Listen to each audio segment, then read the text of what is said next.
Wait, oh, let's see now. Do you see me moving? No. See, Nope. crap. Because I don't even see me moving, and that's a bad sign. Well, maybe it'll wake up. We'll find out. I mean, we can hear you like you're just fine. Uh, Can you see us moving? yeah, you're both moving just fine. We,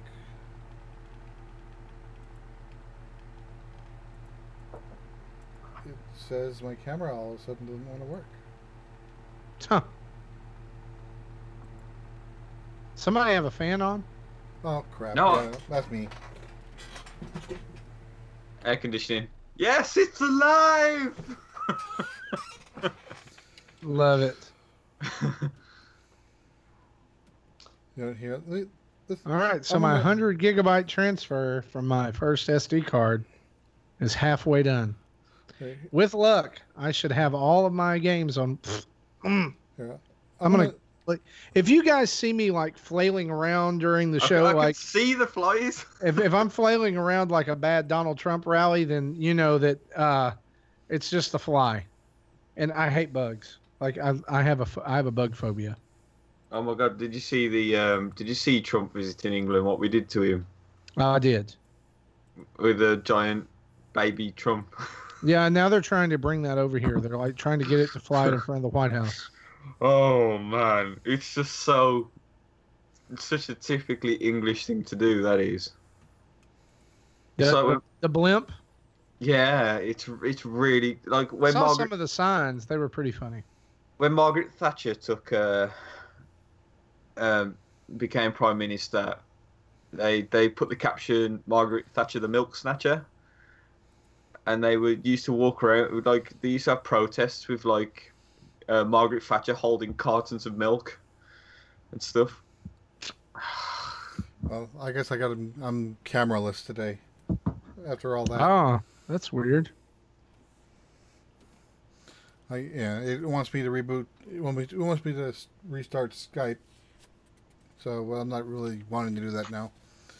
So- Okay. Just like, they tell you, if you don't bother bugs, they won't bother you. Like, that is such a lie. That's a lie from the pits of hell. I'm going to put one of these books in each hand, and when it lights somewhere, so help me God, it better not stop. Before we start, by the way, when Justin sent me that Nintendo Dad's Direct video, I now have an audio clip of him saying, "Put that Gary thing in here." There you go. Love it.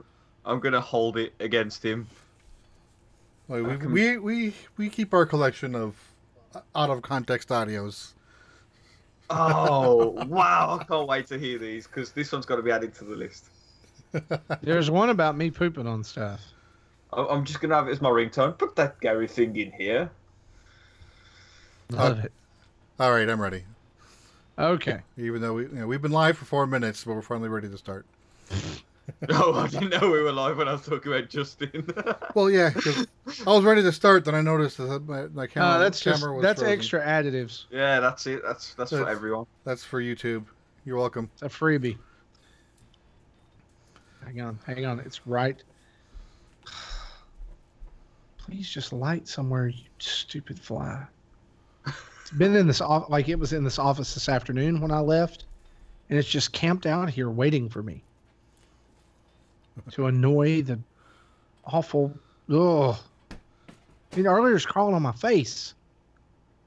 Okay, I'm ready. Okay. 3, 2, 1. Greetings and welcome to episode 189 of the Nintendo Dads, recorded on July 19th, 2018. On tonight's episode, we introduce a new challenger. The newest Nintendo Dad arrives. In addition, we're talking about this weekend's Splatfest, Mario Kart Hot Wheels news, and the Mario Kart update, and much, much more. So, without Zach, I guess I have to cue my own music. Cue yourself, Jesse. All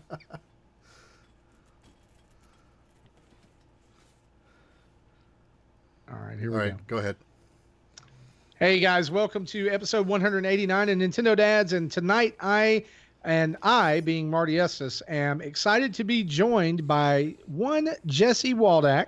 We're going to introduce him first because we have a special guest.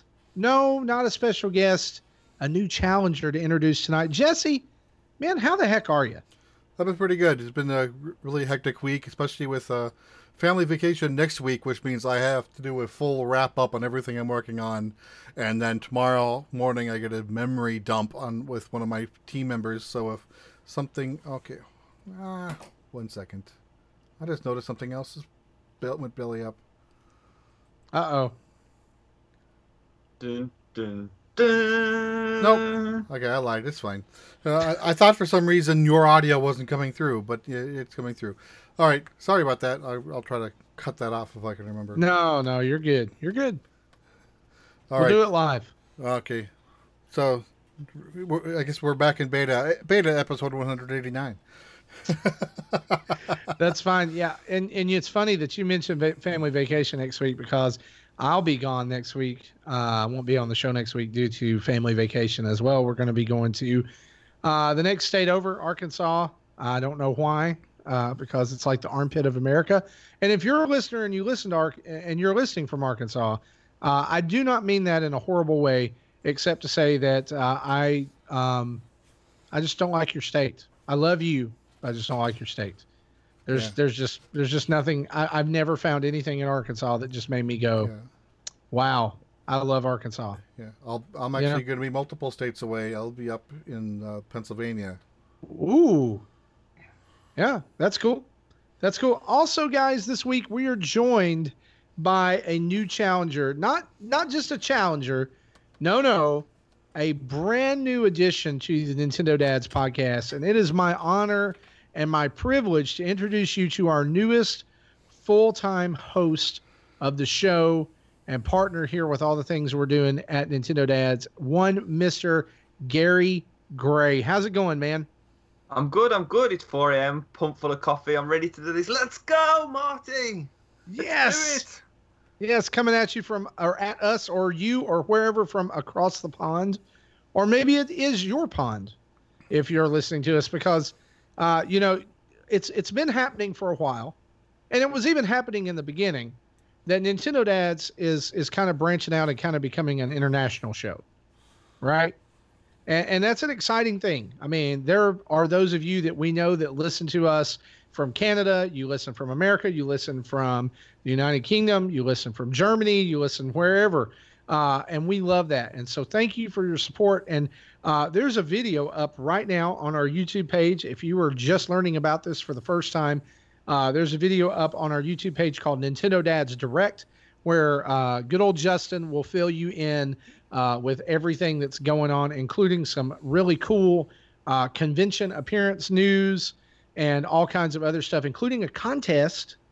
A contest, that's right, where you can win free swag from the Nintendo Dads, and you can help shape the future of Nintendo Dads swag. So go watch that video and then help contribute to that.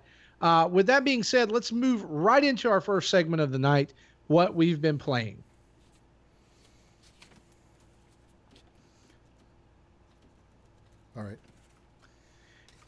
All right, guys. So we hopefully have had a little bit of time to play some games this week. I unfortunately have not as much as everyone else, just due to life and summer winding down. If you guys have followed me or heard me talk about this before, summer is a crazy time of the year for me personally.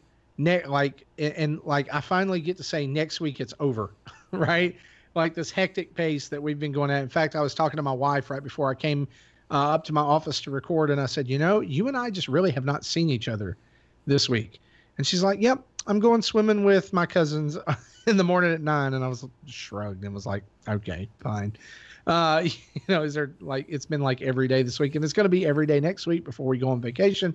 But then we're going to be together for a few days. It's going to be good. But in that time, I've managed to squeak out a little bit of gaming time. But Gary, since you are the newest Nintendo dad, I want you to go first tonight. All okay, right. so I'm going to start with something that maybe isn't on that everybody hasn't played this week, which is Pool Panic.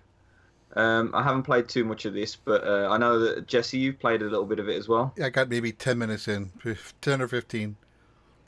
Yeah, I've only played probably about 20 minutes. It's a really fun game. It's Adult Swim Games, I believe, and it's the art style's beautiful on it. It's like this cel-shaded 2D sort of. It kind of looks like Adventure Time, right? Yeah, I mean, it kind of gave me that vibe. Yeah, yeah. I didn't think about it, but yeah, that does look like something you see in hand-drawn animation. I mean, this the first time when I saw it, I thought this could be like one of those weird kingdoms in Adventure Time. Like, there's like Pool Princess. Yeah, the faces on these little billiard king. Basically, it's pool. You play as a queue and you got to pot all the balls. It's pool. But all the balls have got little legs and they try and run away from you and stuff like that. And it's very Rick and Morty in a way as well, with the faces and the animations on them. Definitely worth checking out. Yeah, and so it's almost like a role playing game, right? Like an action RPG, because there is a story that goes along with this, right? Yeah, it's I haven't found it yet, but yeah, apparently there is. Yeah, it's the story. I haven't really run across so much of a story, but it's definitely more like an action game slash puzzler in a way. Awesome. So, just in passing, would you recommend it? Who is this game for? So far, I think it's a really fun game. It's I'd say it's really for everyone, but yeah, it's a really fun little game. The one issue I did have with it is I was awful at it. Is the controls, because the right stick is where you aim your cue, but then after a quick look through the menus, you can actually invert the axis so that you pull away instead, which is something I prefer in every game. I always invert the axis. If it hasn't got inverted axis control, it drives me nuts. I did see it, but I haven't tried it yet, and I think that makes more sense, because you want to pull the stick where you'd be pulling the cue, not where you'd want to be shooting at. At least it makes sense to me. Yeah, it's so much better when you invert the controls on it. Gotcha. Anything else you've been playing this week? So I've been playing one of the games that's on a lot of people's radar, which is Captain Toad Treasure Tracker. I think everybody here has been playing it. Have you been playing it as well, Jesse? No. So did you play it at all on the Wii U or the? I played the first world, and I'm like, it didn't click for me, and I really didn't care to continue. So this is one of the highlights on the Wii U for me. And to be honest, I still think the Wii U is probably the greatest place to play it still. It's a fun little game, it's really family friendly. Nice puzzler. It's one of the highlights of the Wii U for sure, and I think it's still a highlight now. And oh, by the way, did I fail to mention that I'm playing the 3DS version, not the Switch version, which is heresy, isn't it? Isn't that right? Well, I mean, to some people on this show, absolutely, it is. Yeah, I played the demo on the Switch, I played the demo on the 3DS, and I preferred the 3DS version, strangely. They've done a fantastic job of cramming that game into the 3DS. We need more dual releases like this, in my opinion, if they're going to try and keep the 3DS alive. Also, I've got a 3-year-old daughter who liked the look of it, and there's no way I'm giving her the Switch. not in handheld, anyway. So we brought it on 3DS so that she could play it as well. And she likes to run around and fall off of cliffs on it. It's all good. Gotcha. I want to go back to a statement that you made just a second ago. You said that this is that the Wii U is the ideal place to play this game. Yeah, and I would love to know why you feel that way. It really was designed for the Wii U. I mean, everything from it used the microphone on the gamepad, it used the touchscreen, tilt controls, everything, and the transfer across to the Switch is okay in handheld. I cannot stand it on TV mode, and that's partly the reason why I brought it on 3DS. I keep them separate, so if a game is optimized for the handheld and it's on both, then I normally buy it on 3DS for the portability. I don't like to carry my Switch places because of the size of the thing. And yeah, I mean, I was thinking back at when I played it on the Wii U, and it used the microphone quite a lot, and I can't see how they use it on the Switch. I'm sure you can fill me in at some point, Marty, because you've played it on Switch, haven't you? I believe. Yeah, I'm playing it on the Switch right now. So how does the microphone work, or have you not got to those sections I yet? actually haven't gotten to that point yet, but I do want to point out something that was very frustrating about this game. There's a level within the first chapter. I believe it's the one where you are in the garden where the Shy Guys are, and it's the first time that you encounter a like a turn, like I don't even know what, a handle or a knob, and it gives you this diagram when you walk up to it and press the A button of you taking the Joy-Con or taking the Pro Controller as I was playing it and doing this with it, right? And tilting it back and forth. And that's all well and good, but it just did not work well. It did not have a whole lot of, it was not as responsive as I expected it to be. Let's put it that way. And so there's an alternative method, which is to press the A button and then spin the right stick. And that would work, which was way better. But it was really, it just did not feel like that Nintendo quality. And I'm going to kind of take the opposite end of you and say that I loved playing this game in TV mode when it was on Wii U. I played through it. I didn't 100% it, but I played through it enough to get the enjoyment I wanted to out of it. And I will say you're exactly right that this is like a gem from the Wii U era. Like everybody should play this game. I don't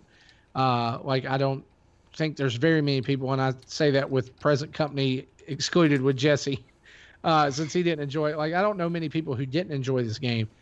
But like, if you've played games like The Room or something like that on iOS, where it's like, you're solving a puzzle box and layers are peeling back and different things like that. That's this game, except it has Toad, and it looks absolutely gorgeous. You're playing it handheld. The Switch version looks absolutely amazing.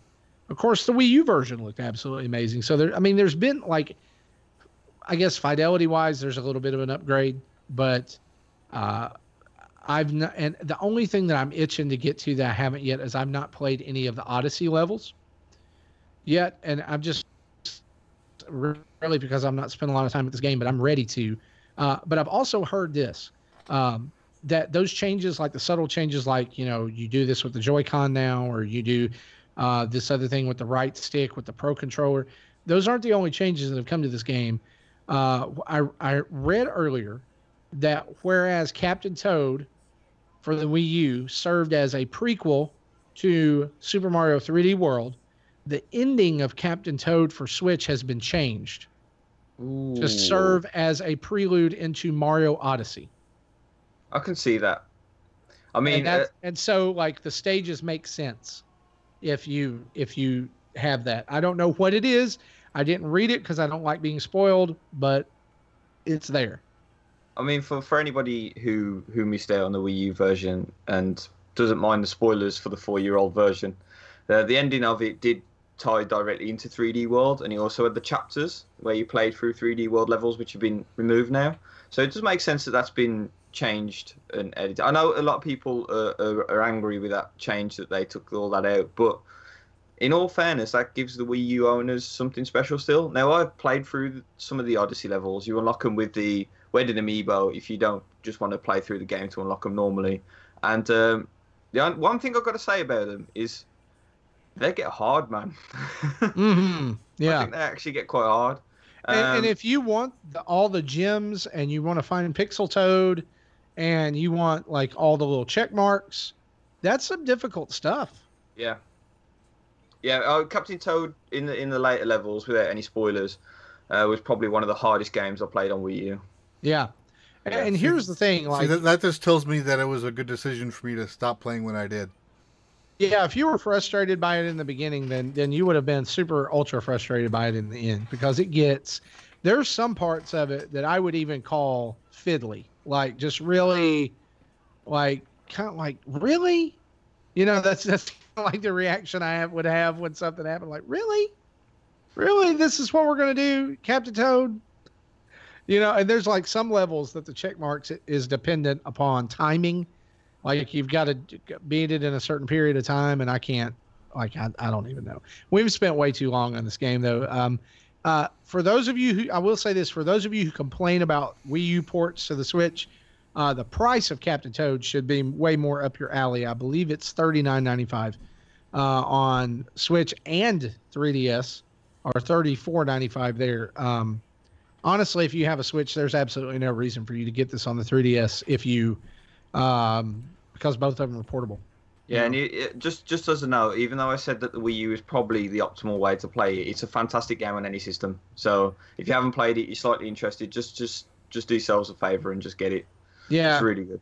Yeah, if you like are even a remote fan of Mario at all, like this is, I love games set in the Mario universe that don't have Mario as the focus. You know that like you it's very rare, but we get them every now and then, and this is one of them, and it's fantastic. There's not, I mean, go look at all the online reviews, and they're saying the same things we are. And so the last game I've been playing, which I haven't managed to put too much time into, which I think is the story all around with everyone, is Octopath Traveler. You know, the to me it's the biggest Switch release of the year so far.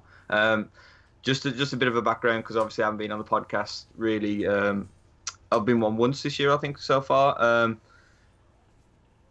This year hasn't been great for me in terms of Switch releases. There's not been too much stuff that's had my eye. So Octopath Traveler was the first one, really, and what a fantastic game this is. For a start, you know, solid mechanics, really good gameplay, great ideas, and then the graphics, something that really should not be good. Oh, amazing! They're so good. So, Mark, you've been playing this as well, right? Yeah, I have. I'm about 4 hours into it. So I've got 3 characters. And I have finished the main chapter 1 for each of those 3 characters. In fact, I had finished that by the end of the demo. And that's where I started. I really, like the first, like, I guess, taste test demo or whatever, where you could play as Ulbrich and Primrose, did not really give me a great feeling at all. Like I was just like, it's okay. But it's not anything like I saw, you know, like when I watched the trailer, when the Switch reveal happened. Like it didn't wow me. And so when the second demo came out and when they started taking pre-orders from the game, I wasn't really excited about it at all. So I just didn't really care. But then I like a week ago hopped into the demo and I've been unable to put it down. And I played it through until like it made me quit. You know, if you play the demo enough, there's a point where it's like, your 3 hours are up. They don't care where you are. We'll make a save right here, and you can come back to it, but you can't come back to it in the demo. It will not work with this. You know, it'll switch over automatically when you get the regular game. So I've put about an hour into it since then. I started with Ophelia, the cleric, and I'm glad I did, because I feel like that's given me an advantage in ensuing battles, because she has, you know, the ability to heal straight from the beginning, and her heals the entire party and not just her from the very beginning. And she has like a holy light magic or whatever that she can use that is like I found a lot of enemies are weak to. So I started as her, and like her boss was kind of tough to get through. And from there I went over to get Honnet. And like that was fairly easy, because I had Ophelia and had her as the backup, you know, in the party, and she's still like, I've got her to a point now, even in my game, where she does a fair amount of damage with her, you know, magic and all that stuff. And from there we went to get Cyrus and finish his story. So, and I'm gonna tell you, like, Cyrus to me is the most out of place character in this game. Like the scholar, you know, I was seriously wondering, like, as I'm progressing through his part of the story, you know, like where you're having to figure out the mystery or whatever, you know, for the first chapter, I'm like, when I finally get to fight with this guy, what is he gonna do? Like, is he gonna throw pencils at people?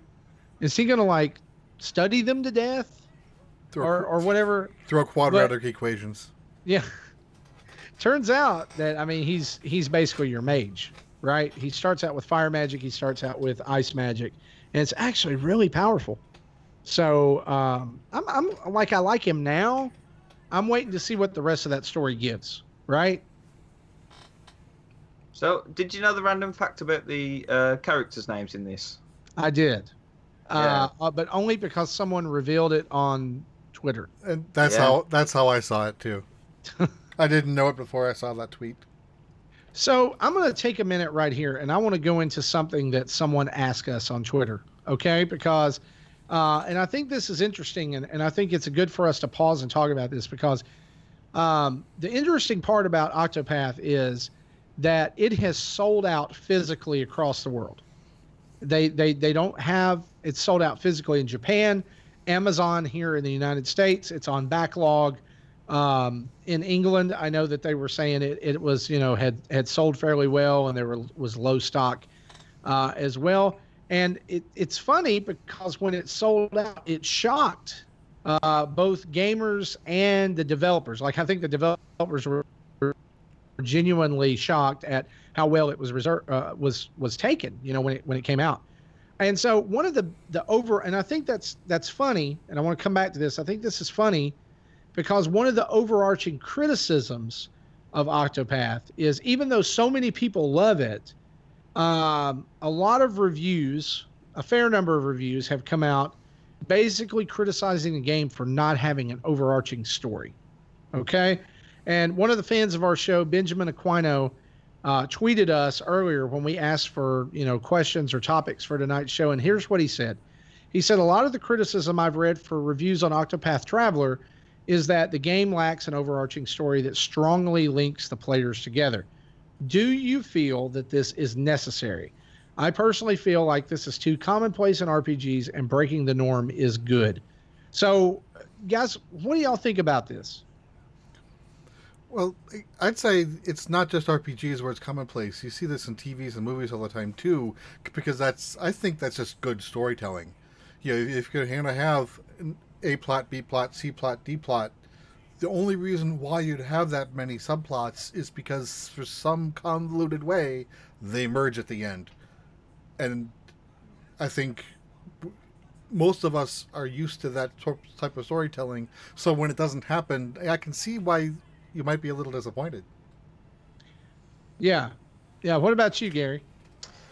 Oh, I'm biting my lips so hard because, to be honest, games, we really play them for the gameplay, and RPGs, tend to lead with story. I really feel Octopath is the other way around. I feel the gameplay is really key on it. The gameplay is almost perfect. And the story, I haven't got too far into it to be able to say anything or comment on it, but the story I'm not really too fussed about. So it's one of those things, like, it becomes a trade then. Good story, good gameplay. You never really get both in many games. I mean, the majority of games, I'd say the stories are bad anyway. So it swings around about. It's apples, oranges. It's whatever really takes your fancy. But I think so far it's been fine.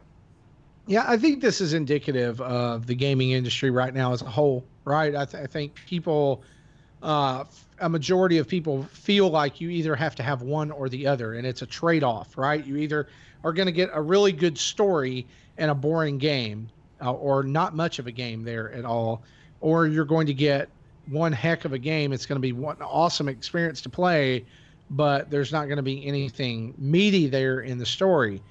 And Octopath is kind of running middle of the road, right? I mean, there's almost everybody who's reviewing it is raving about how it plays and how it weaves these characters together and how you can choose your own path. And I think that's what people are missing in the midst of this, is that you can choose your own path. It may seem even daunting at first, like, oh, you mean I can forge my own way through this game, right? I can start with whatever character I want, and I can get, and I would wager to say probably, are we looking at a scenario here you think that you could probably finish this game without collecting all the characters? I was wondering that. But I mean, the other important things for people to remember is this is a first in a series. The first in a series is always hard for any developer. You know, same with TV shows. So they probably couldn't take that risk of putting this massive intertwining story because it'd have been too hard with each character that you start with to rewrite the story to fit in. So they've done it in a way that works for how it does. Probably on a lower budget, you know. I mean, there isn't an intertwining story. Like when you meet a new character, they sort of bump into each other. They say, "Hey, play my section," so you play their section, and then it carries on. And obviously, that must be the thing that people are taking, you know. But to me, see, I think that's actually a really cool element because it's like, you know, you're Ophelia. You've been groomed to serve in the Order of the Sun or whatever, you know, and you somehow get cast out on this quest to go and light the flames in all the places. And as you're going, you run into Hanet, who has been the sworn protector of her village now and has to go hunt down a beast. Well, here's Hanet and here's Ophelia, who is also Hanet, I'm sure can tell, is like, she's an adventurer. She's out on a quest. Well, why wouldn't they get together and like say, it happens in movies all the time, you know, like, basically that's the plot of Lord of the Rings. We're all going on an adventure toward the mountain, and we're going to pick up whoever we find whoever we run into along the way, and we're going to hope they either help us or we're going to kill them because they try to hurt us. And like I hate to explain it so simply like that, but I think that the simplicity of Octopath is throwing people off because we've come to expect such convoluted, dare I say this, Kingdom Hearts-esque stories in our RPGs. Then it can't just be a group of 8 people on an adventure doing good things for each other and ending up somehow being tied together. It has to be orchestrated from ages past by the ancient gods and blah, blah. Who cares? Just enjoy the game and have fun. Yeah. So my last comments on Octopath Traveler really is I'm actually really, really enjoying it. Now, up until now, my favourite turn-based RPG has been Final Fantasy VII. Yes, even over Pokemon Red and Blue for Nintendo fans, I'm so sorry. But Final Fantasy VII has been my favourite turn-based RPG till now. This is a contender. This is actually really a contender. Now, I will say that like it is retro-inspired. It's more like the older Final Fantasy. So if you don't like that kind of thing, then you probably won't like it, which is fair enough. But for me, so far, it's a solid turn-based RPG with the mechanics that I really like, all the best of the turn-based RPGs. Really enjoying it. Yeah, I want to say that I am coming at this from a from like burnout mode of JRPGs, right? Like I played a ton of those when on the SNES back in the day. Final Fantasy 2, Final Fantasy 3, Final Fantasy 7. 9, 10, you know, I've played through all those, loved them. And then I just kind of hit this point in my life where it was like, whoa, I can't invest in this right now. And the fact that this is on the Switch, again, you can take it with you, makes it really easy to invest. And just like you said earlier, the graphics and the sound, they just have this way of drawing you in, right? And it's just all a super good package. And so if you're on the fence about Octopath, understand, yeah, you need to have an appreciation for turn-based JRPGs. But if like you think you might even have that, this is one that you really need to check out. I think it's super good. And I thought like the demo's free. You get the first 3 hours of the whole game for free, where you can pick any character you want. And if you don't like it, you can delete it and you can try another character, you know? So see if there's something there for you and check out this amazing game. I've heard people say, and I think this is fair, that this is going to be the biggest game for the Switch this year until Pokemon Let's Go releases, or Let's Go Pikachu, Let's Go Eevee, and Smash. Obviously, Smash is going to be huge later on. But I would not be surprised, guys, if we saw this as a contender for Game of the Year from this year. And it wouldn't shock me if it won it, just to be honest. I mean, I know Spider-Man's going to be amazing on the PS4, and there's going to be all kinds of other great games coming out. But even maybe if it just won like best role-playing game, you know, or best mobile game, I don't know. I think we're going to see at some point some kind of an award for this game. Sounds like it. Yeah, I agree. So Jesse, what have you been playing besides Pool Panic? Okay. Besides, I did play the WarioWare Gold demo that hit in North America this afternoon. I'm right there with you. The Europe had it last week, and so we didn't get it until today. And it's kind of what you expect if you've played previous WarioWare games, though it does kind of break it up into categories for you. Which so like the first one it forces you to take is, they call it mash mode, which is your basically what the GBA game was. Everything uses either the D-pad and or A button. And as the mode that they had you do had like 3 or 4 games kind of in a loop that changed, added difficulty and speed as you go along, and you just kept on going until you failed 5 times. And unfortunately, I think I only got 8 points on that first run because I was kind of really lousy at the push ones, or at the mash ones. Yeah, and one of the things to throw this out here, when you're playing this game, they're giving you this like mash league is what it's called, where like all the games are themed by mashing the A button or mashing the control pad, but they're only giving you 5 of them. Yeah. Right. Well, you're not seeing all of the games. Right. So like by the time you get through the demo, you've only seen 15 out of 300 games that are going to be on this collection. Right. The full game will have a larger selection. This is just a small sample.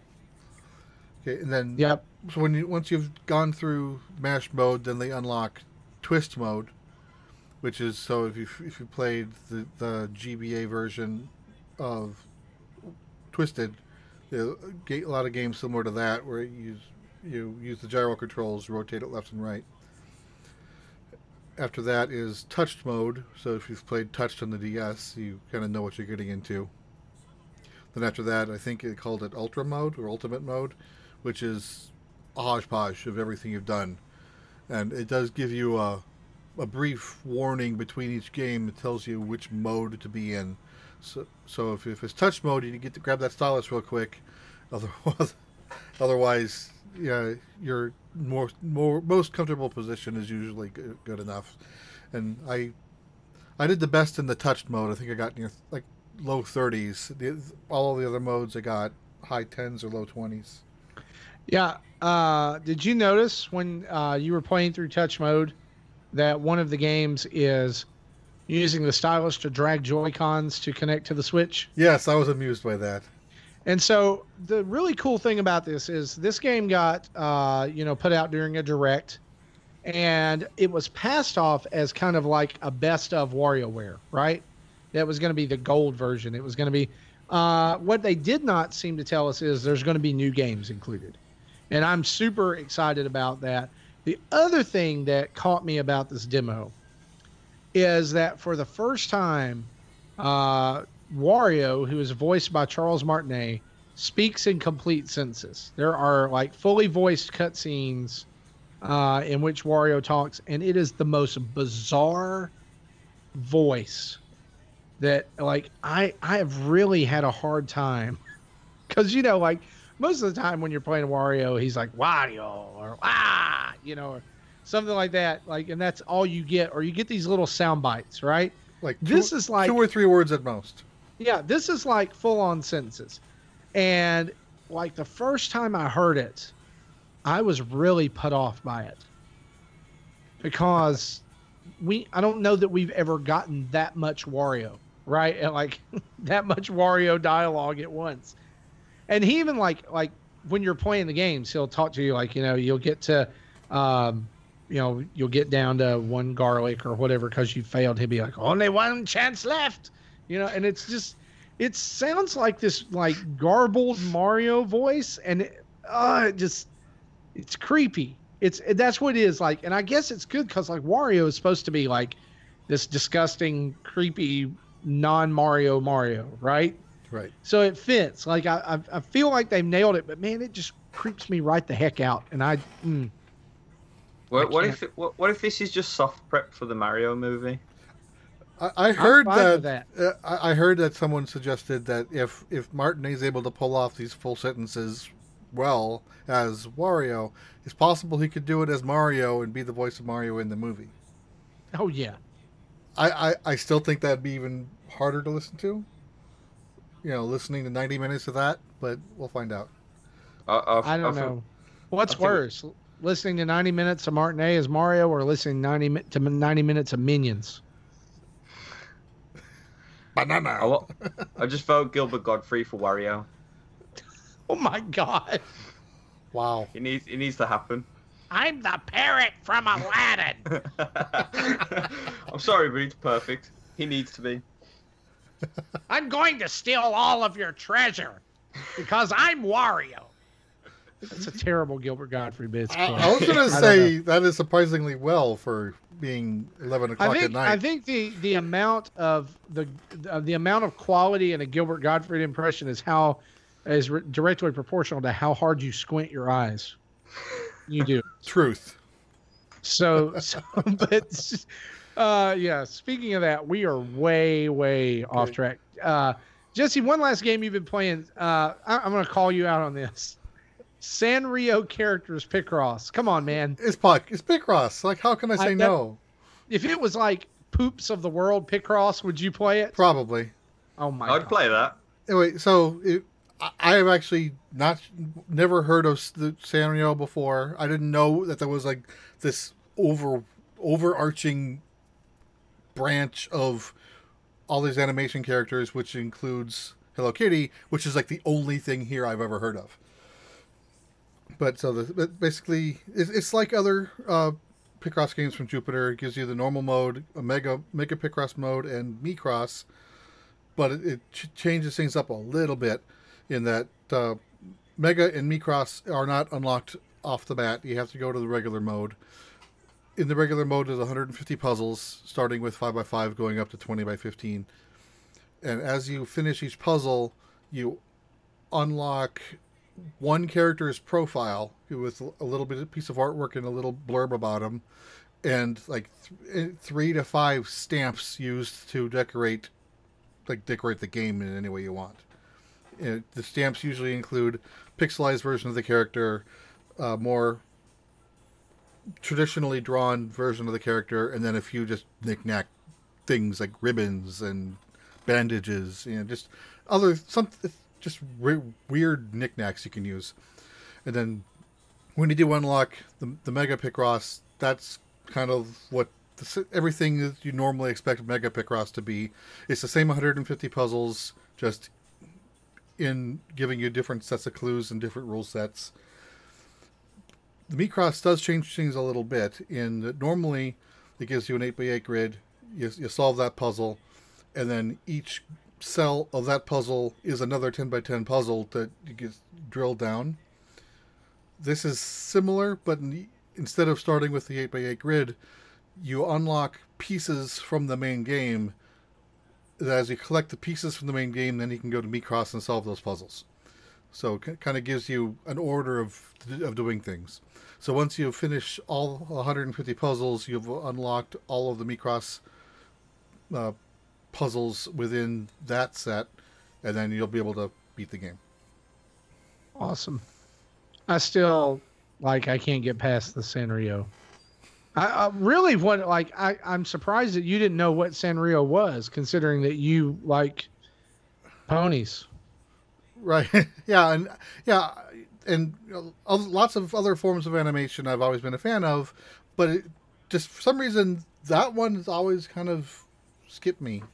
I don't know. I think when Hello Kitty was popular on TV here, I was just at that age where I was too old for it, and that didn't feel like I was able to go back to watch the younger types of animation. Where now I don't care. I'll watch anything except for Teen Titans Go. I won't watch that. That's horrible. And with that, we're going to move right out of what we've been playing into our news.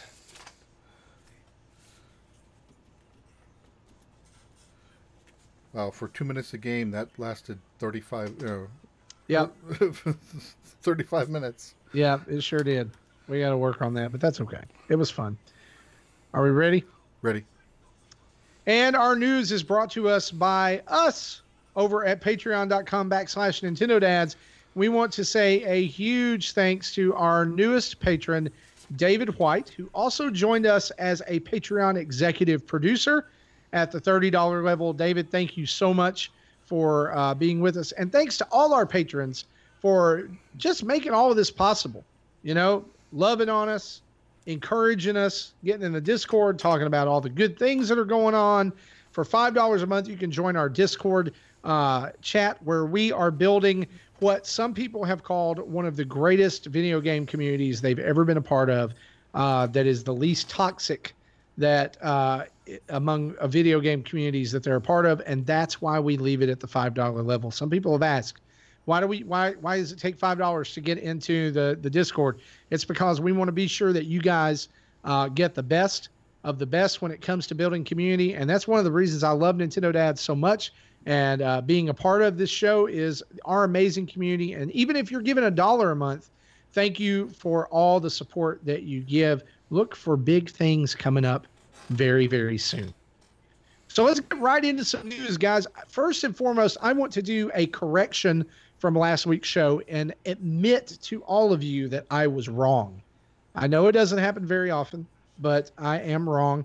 And last week on the show, I said that Splatfest was going on last weekend. It was going to be Squids versus Octos. Guess what weekend is not Splatfest? Last weekend? Last weekend. Last weekend wasn't Splatfest. And so I know all of you rushed to your Switches and got in Splatoon 2 and found nothing. But Splatfest is this weekend. It begins Friday night and ends Saturday evening, and it is Squids versus Octos. And as I said last week, wonder which one of those is going to win. Since being on the Octo team unlocks the Octoling skin for the entire weekend. So I think this one's probably a landslide victory. What do you think, Gary? I think Squids are going to win, and hear me out, because Seriously? the most popular team is normally the one that ends up losing. All the elitists go for the other one, knowing full well. That's true. And part of the reason, too, is that a lot of their matches end up being against each other. Yeah. It's going to be Octos versus Octos all weekend long. Mm-hmm. Splatoon's hot Octo on Octo action all weekend long with the Splatfest. I'm going Team Octo. Just full disclosure. Mainly because I don't care either way, but I like Marina more than Pearl. I like Marina. So I went Squids. Pearl's got that weird forehead. I just can't get past it. No. She's got like a 5 head. Sorry, I said Marina then. I actually went Pearl. I like Pearl, so. I'm sorry, man. She's a 5 head. I can't get past it. She is. She reminds me of Bjork. I like Bjork, so we'll go for that. You know, here's the thing. I like Bjork. Yeah. And now that you say that, that's an incredibly close way of looking at it. So, Never thought about that before. I've got to say this because nobody seems to have said anything about it, right? I know we're going to fly through this news fairly fast and such, but the two amiibo that got released of Pearl and Marina, why has nobody clocked on to the fact that the costumes they unlock are basically Biggie Smalls and Tupac? Because they are. Biggie Smalls had the crown, Tupac had the bandana thing. It's what you unlock. And, you know, the 90s references are so strong in these games and nobody picked up on that. It's crazy. You're right. Yeah. So and you know what I said? You know, last week, if you listen to the show, I'm always raining on Amiibo. You know, I was railing on it. And, you know, it's a failed concept. It's lame duck. And you know what came into my office this week? Pearl and Marina Amiibo. So I literally nicknamed them Biggie and Tupac. I like it. In fact, getting the Pearl and Marina Amiibo this week is what made me buy Amiibo shelves to reorganize my office. So just know that, yeah. You buy those same shelves that I have? Close. Close. I found some for a little bit cheaper that I liked a little bit better. So let's talk about other purchases that we're going to be making here in the future. Announced this week in the lead up to San Diego Comic-Con, which is the biggest 4 days of adult Halloween in the entire world.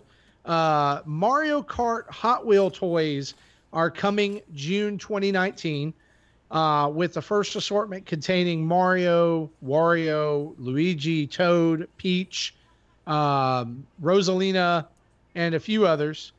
Individual cars will be priced at $4.99 USD, and tracks inspired by Mario Kart tracks in-game will also be produced as well. I don't know that I've ever said this on the show, but I'm going to say it right now. Shut up and take my money. They've been doing that already. Oh, absolutely. But like, I'm just going to, like, people joke in our Discord chat sometime about like just having a section of their paycheck that Nintendo auto drafts every month. Yeah, I'm going to need to look into that. And I'm going to need to up whatever it is that I'm putting out right now for them. Like, these look amazing. Like, and I know they're going to be tiny, and I know none of it matters to me. Cause like Hot Wheel cars in the past, like they've come out like, we've got this Super Mario Brothers 3 inspired car. It's an ice cream truck with the box art on the side. I don't give a rip about that. But I've always said, if you'll sell Mario Kart toys that are actually Mario Karts with Mario and the characters in them, they will sell like gangbusters. They'll sell like hotcakes, and they're finally doing it. It's just a year too late. Like, I don't understand why it's 2019. Like, put them out right now. I don't know. Are either of you guys interested in these? Are you going to get any of them? I'm not. None of my kids have ever been interested in Hot Wheels, and you know, my youngest kid's 16, will be 17 by the time these come out, and yeah, she doesn't care. Yeah, for me, I'm going to pass on them as well. I tend to not buy too much merchandise or anything like that. Amiibo is enough. So yeah, I generally don't buy any sort of figures or anything like that. So it's a pass for me. I remember when I was a kid, I did like Hot Wheels. So if this came out when I was like 8 or 10 years old, I would have wanted everything. But yeah, now, yeah, no one I know even knows what a Hot Wheels is. You know, this kind of like, if you go back and you think that this past holiday season, Hot Wheels did the Hot Wheels AI, the intelligent race system, where like you could connect track kits to your and starter sets to like an app or something like that, you know, where you could like race them, but then throw out hazards and different things like that. There's a smart car and a controller for it. They did Mario Kart sets of these. There's a Bowser's Castle one, and there's a Mario Kart starter set as well. But guys, they were so overpriced. I really don't know how they sold them. Like, I remember seeing them at holiday time for like $100. Ouch. And this has nothing to do with that. These are just like regular Hot Wheel cars. Yeah, I looked this up right now. Mario Kart starter set with Mario and Yoshi smart cars and 2 gaming controllers with 26 smart track pieces to make 20 layouts is $150. That's half a Switch. Yeah, for something that you're probably not going to actually use all that much. I mean, the track is huge. Looking at the pictures here on Amazon, but still, I think this is a much easier route to go. Which for a 10-year-old is a detriment to want to play. Like, you'll set it up once, play it a few times. Parents will make you want to put it away, and your kids are not going to want to put that together again. Yeah, I completely agree. Yeah. I completely agree. But like, these are going to be like, from what I understand, traditional Hot Wheel tracks, you know, pieces with some Mario Kart hazards and things thrown in. I think it's smart. I think it's just smart business for Nintendo to do this. But speaking of Mario Kart, another update was added to Mario Kart 8 Deluxe today that has added Breath of the Wild items and the Master Cycle to the game, including the paraglider for your kart and Link in his Breath of the Wild tunic to the game. Gary, we were talking about this before the show, and you said And I believe the quote was, "I'm not sure if I like this. I'm not sure how I feel about this." I kind of feel the same way. Give us why you feel that way. Why do you say that? Um, well, I mean, we heard that there was updates coming for Mario Kart, and I would have put my money down on the fact that it's just going to be cross promotion stuff. Mario Kart 8, I like that they're updating it again a little bit and stuff now, but I kind of feel like it's leaving conversation a little bit, and it feels like they're desperately trying to cling on to it.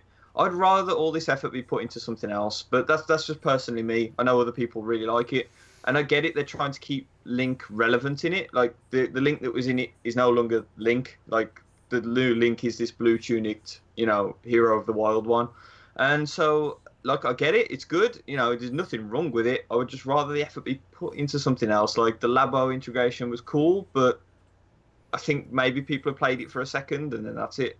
Sure. It's all effort which could just be displaced. Now, obviously, we know that developers like tinker around with their previous games and stuff to try and get new games optimized, and some decide to update the game to just include the stuff being as they've done it already. And this is obviously what Nintendo have done, basically. So whereas it's like I said, it's nothing bad, nothing awful is going to come out of it. Like it's great. We've got another character, another bike, another set of wheels, another glider. I just kind of feel like this stuff should have been saved for the next Mario Kart. That's fair enough. That's absolutely fair enough. But I guess my problem with it is we did Zelda and we got some Animal Crossing and Splatoon characters in the game.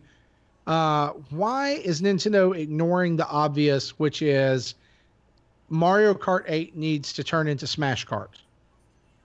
Right? Like it needs to either, if you're not going to call it Smash Kart, call it Nintendo Kart, call it whatever, right? But come up with a catchy name for it. But and maybe it's coming, or maybe those updates, as you said, that were announced, last week are just stuff like this. But I'm looking for the ability to play as like Kirby in it. I think the ability to play as Samus, the ability to have some of that, and then let's add in some weapons. Let's add in some items from those other games that will enhance that, right? And maybe the first pack that comes out is a character pack, or maybe the second pack that comes out is a track pack. I don't know, but I'm fine with them adding stuff like this in, but I kind of worry about it at the same time. Like Breath of the Wild being such a massive success, I don't want all of Zelda from here on to be retconned into Breath of the Wild, because there was Zelda before Breath of the Wild, and there'll be Zelda after Breath of the Wild, right? It will still be the game. It'll still be a great series. They'll be doing amazing things with it. All the games will be fantastic, but it's like everything has to be Breath of the Wild now. And it's almost like, and it sounds blasphemous coming out of my mouth saying this, but you get tired of it sometimes. People were freaking out. It's like, oh man, Link in Smash is new Breath of the Wild Link. Well, what if I liked old Link? What if I didn't want remote bombs and guardian arrows and different things like that? Well, he's still in it. Yeah, he's still there, but I mean, it's like he's not the new hotness. Everybody's going to be playing as Breath of the Wild Tunic Link. Oh, he's blue. He's got the hair hanging down. Yeah, I don't know. And please do not take this at all as me crapping on Breath of the Wild, because it's an amazing game and I love it. It's just that it's oversaturation almost to a point. Right? It's almost like just they've added Breath of the Wild to that game. well, I think adding Kirby and other characters is a likely down the road.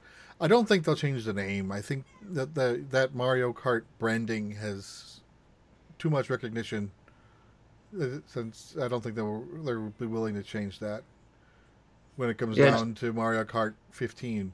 But yeah, I mean, just to touch on it, the core Mario Kart was Mario Kart, and the added cross promotions with DLC, and I could see them doing the same thing going forward. I don't think the next Mario Kart will have Link in it or the Inklings. I think they will be put in it later, maybe again as DLC. But that's why I don't see a Smash Kart happening. Plus, I mean, Ridley's too big.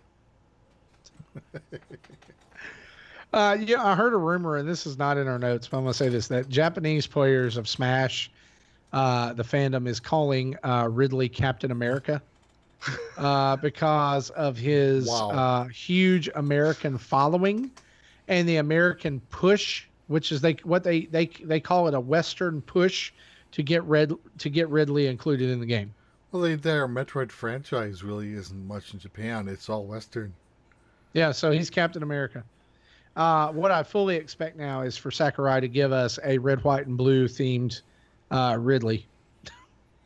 I need that. Come on, with a top hat and fireworks.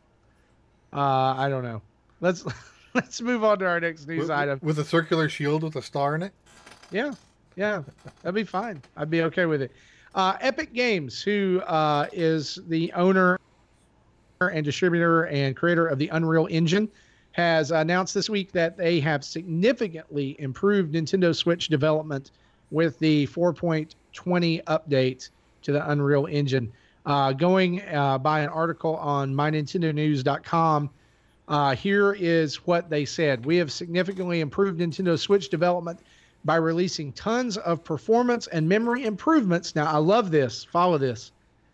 Releasing tons of performance and memory improvements built for Fortnite on Nintendo Switch to all Unreal Engine developers. This includes the following: support for dynamic resolution and temporal upsampling, low latency frame syncing for controller input, significant CPU rendering optimizations, improvements to threading, better texture compression, support for memory profiling, back buffer support for 1080p while in dock mode, and many other fixes. And while I don't understand most of that, I will say this. I said that it was important for Fortnite to come to the Switch, and I had been saying that on this show for a while. Little did we know how important it was. Yeah, I never put two and two together, but then this makes complete sense because, Unreal could run on Wii U, but they had to put a lot of effort to get it to work. And even when it did, it didn't work well. Because Epic had no skin in the game to make games run well on Wii U. They let it all down to the developers. In this case, they are not only the middleware, but they are the developers, so they want the thing to play the best it possibly can. So yeah, it'll be an improvement to the middleware. Yeah. And here's the thing. Like I'm a youth pastor.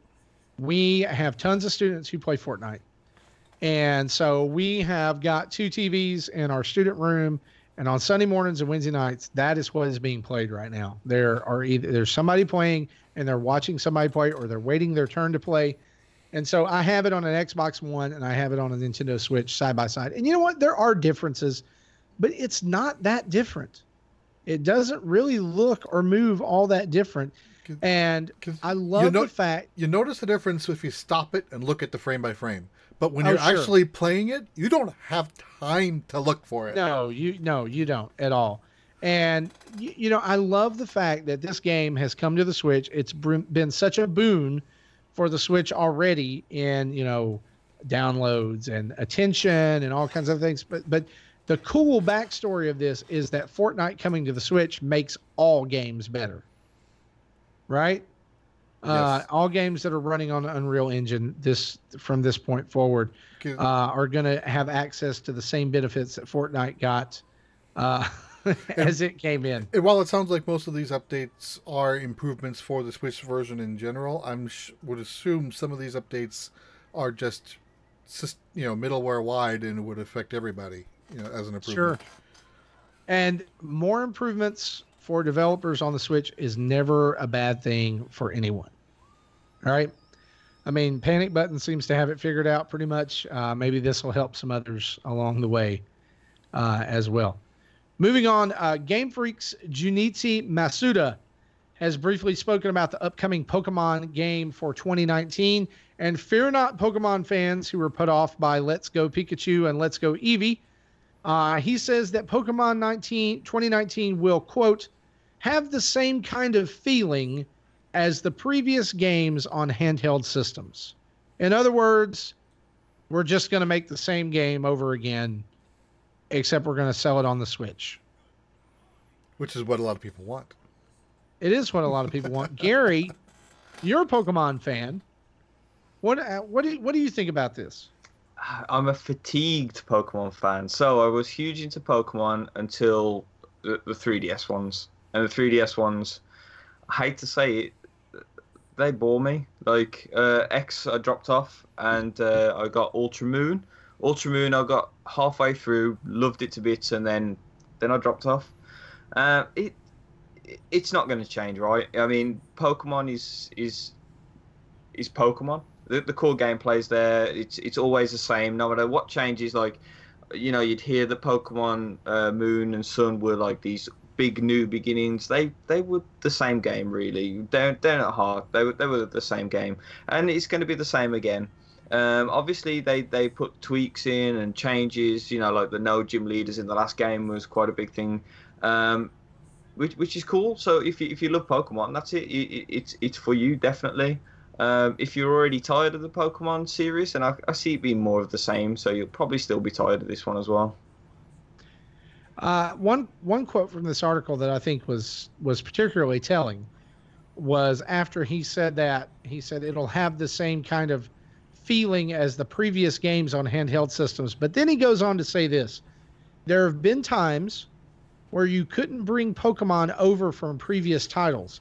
I imagine that created some bad memories. I want to try and change that if I can.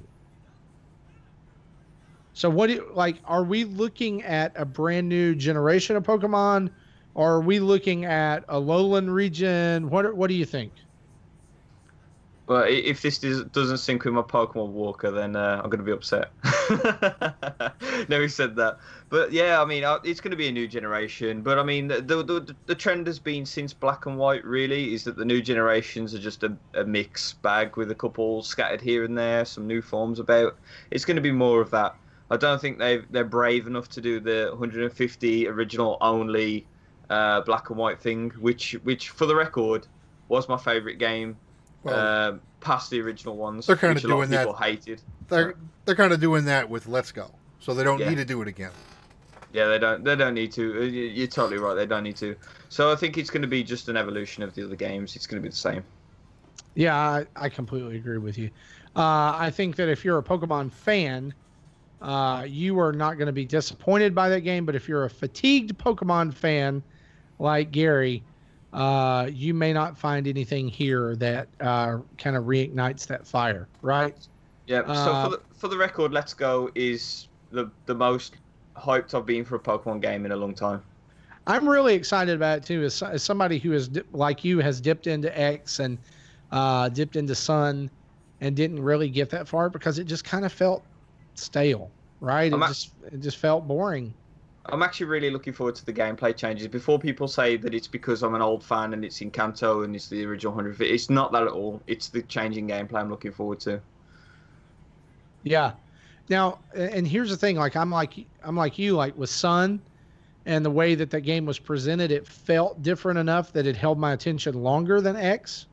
But yeah, I don't know. Like, I'm really hoping that Let's Go Pikachu, which I have pre-ordered, is going to be what the doctor ordered to actually help me get through my very first Pokemon game of all time. And maybe I just need to be a casual fan. I don't know. And there's nothing wrong with that. No, absolutely not. I consider myself in the casual fan group. I play the story at least to the credits if I can. Sometimes I still like X and Y. I fell off by Gym 2 and never went back to it. And I normally don't get into the post game stuff like my son does, but I actually did a little bit with Sun and Moon. And where was I going with that? I don't remember, but but I'm looking forward to the new one. I have 3 copies of Let's Go pre-ordered for me and 2 of my kids. Yeah, I have a feeling that I'm going to have to give my son my copy of Let's Go Pikachu and pick up Eevee. Okay. Because when he finds out that there's only certain Pokemon and only certain versions. And can I just say, I want to say this publicly on the show: Nintendo, Game Freak, Pokemon Company, it's time to stop that crap. Just put out one version of the game and let everybody catch freaking Pokemon. I don't care, red, blue, green. It's a tradition. I don't give a crap. Just put out one version of the game. It's tradition to make money. Yeah. Well, I get you're going to make the same amount of money. I don't know. Yeah. Okay. I lied. I pre-ordered 2 copies of the game. Because I plan on buying mine digitally, and then I pre-ordered 3 Pokeballs. I've got a Pokeball Plus with the game. That like the game, the package. Yeah. From Best Buy. So that's what's coming in. All right. So let's move on to this next segment of the show here. We're going to try a little something new starting this week, and we are going to talk about some games that we think that you need to keep an eye on over the next couple of months, and we'll kind of update this list as we are going on. But a couple of these that are coming out in July, we'll kind of do these in order. July 24th, Mega Man X Legacy Collection 1 and 2 is coming out. I don't think that you have to wonder why we're telling you to keep an eye on that. But recent reports have shown that this game, you're getting all 8 Mega Man X games, right?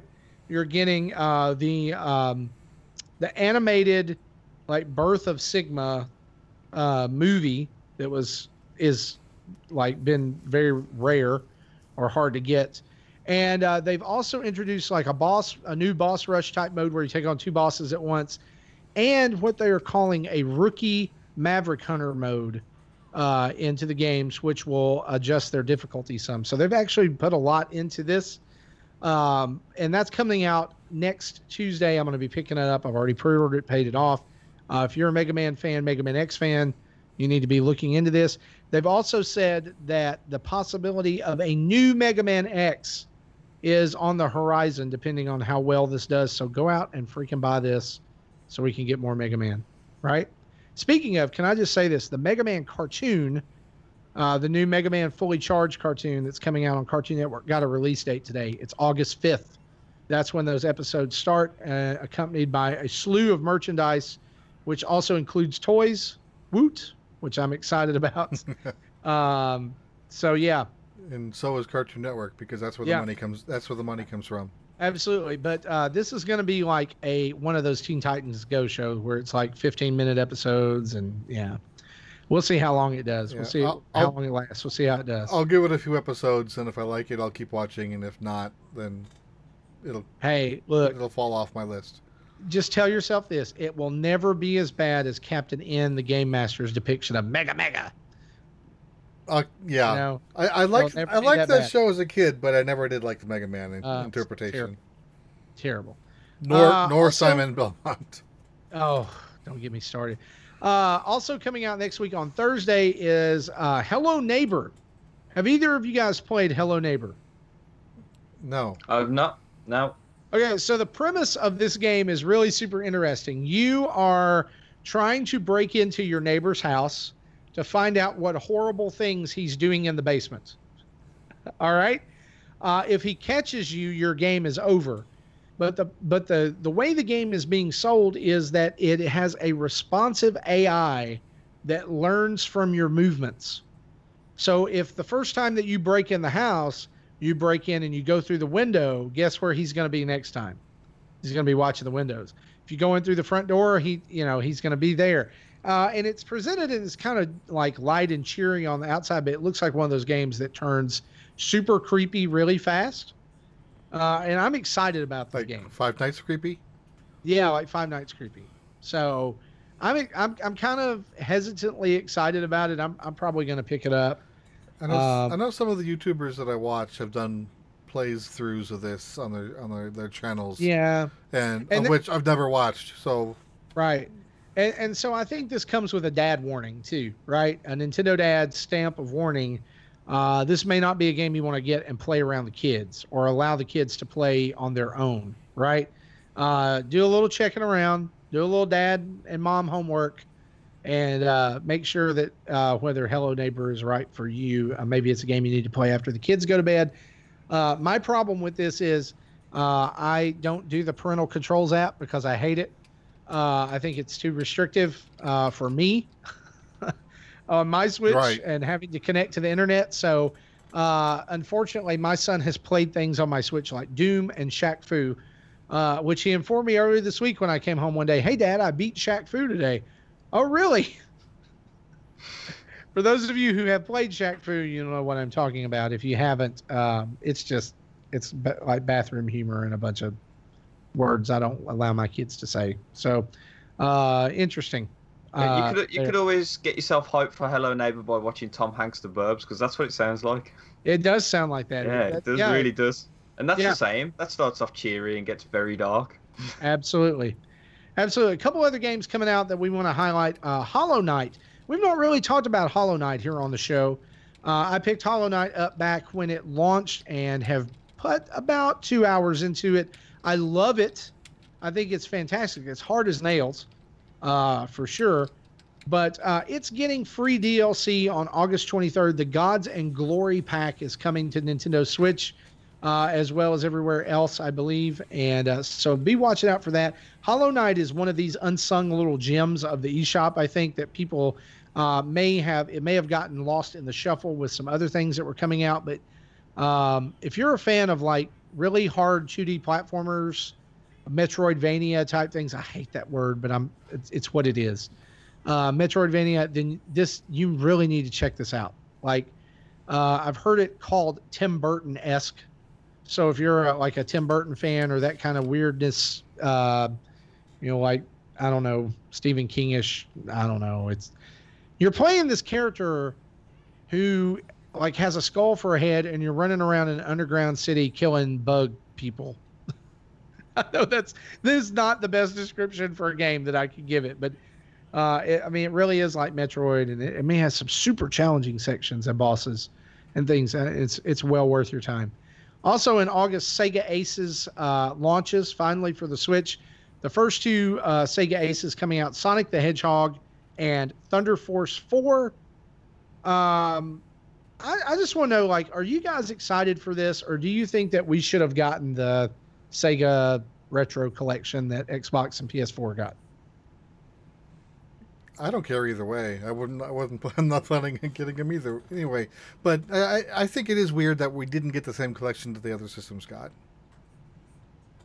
Man, I'm European. I'm freaking excited about this. Oh yeah, Mega Drive wasn't as big as here as it was over there. Yeah, like for us, the Super Nintendo was they were the console that your friend had. Everybody had a Mega Drive.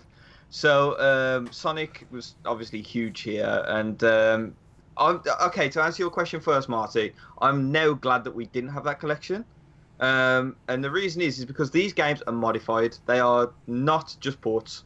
So basically, they George Lucas Sonic 1 again, and what they keep doing is they put their grubby little mitts in and change a few things. And the thing is, between this and Star Wars, is they do a fantastic job of doing this. And this is what gave birth to Sonic Mania. So what they've done to Sonic this time is they've added the drop dash mechanic from Sonic Mania and the spin dash mechanic, which obviously has been in every game since Sonic 2. That is going to change Sonic 1. That is going to change Sonic 1 to be faster, cleaner, smoother. You're not going to get stuck as much, which was a common thing in Sonic 1. If you didn't make a loop, man, it was a pain to get back through that loop. And they do a fantastic job of doing it. They've also added a few things to make it easier, like a ring saver mode, so that you get, if you get hit, you only lose so much. You keep some. What's not to like about that? They've basically improved it and made it a better game again. So I mean, I brought it on the 3DS. They did those improvements to that. It was great. Did the Mega Drive collection on the other systems have like any 50 hertz problems, or did that get all cleaned up since everything's HDMI now? I don't have a clue, but I should say they would have sorted it out. I mean, Sega makes mistakes, but they tend to be fairly good with their ports since the DS. Did that cause problems back in the 90s? 50 hertz versus 60 hertz? Yes, Sonic the Hedgehog was really slow in Europe. Okay. Like really slow. After the whole like CRT TV went away and everything started turning HD. When you picked up Sonic, you realised why people were saying he was fast.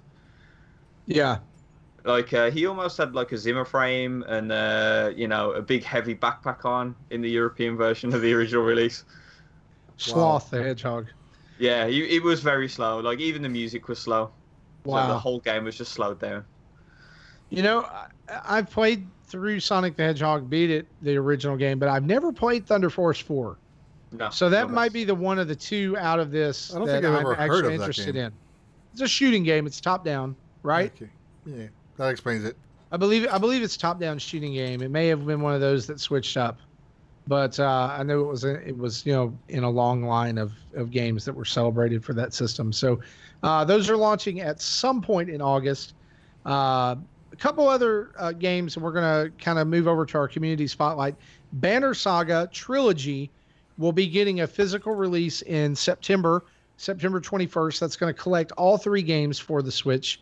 The third game, which there are people who really, really love the series. It just doesn't really have any appeal to me. But for those of you who are out there and you love this, 3 will be available digitally way before this collection comes out. Yeah, I'm looking up when that is.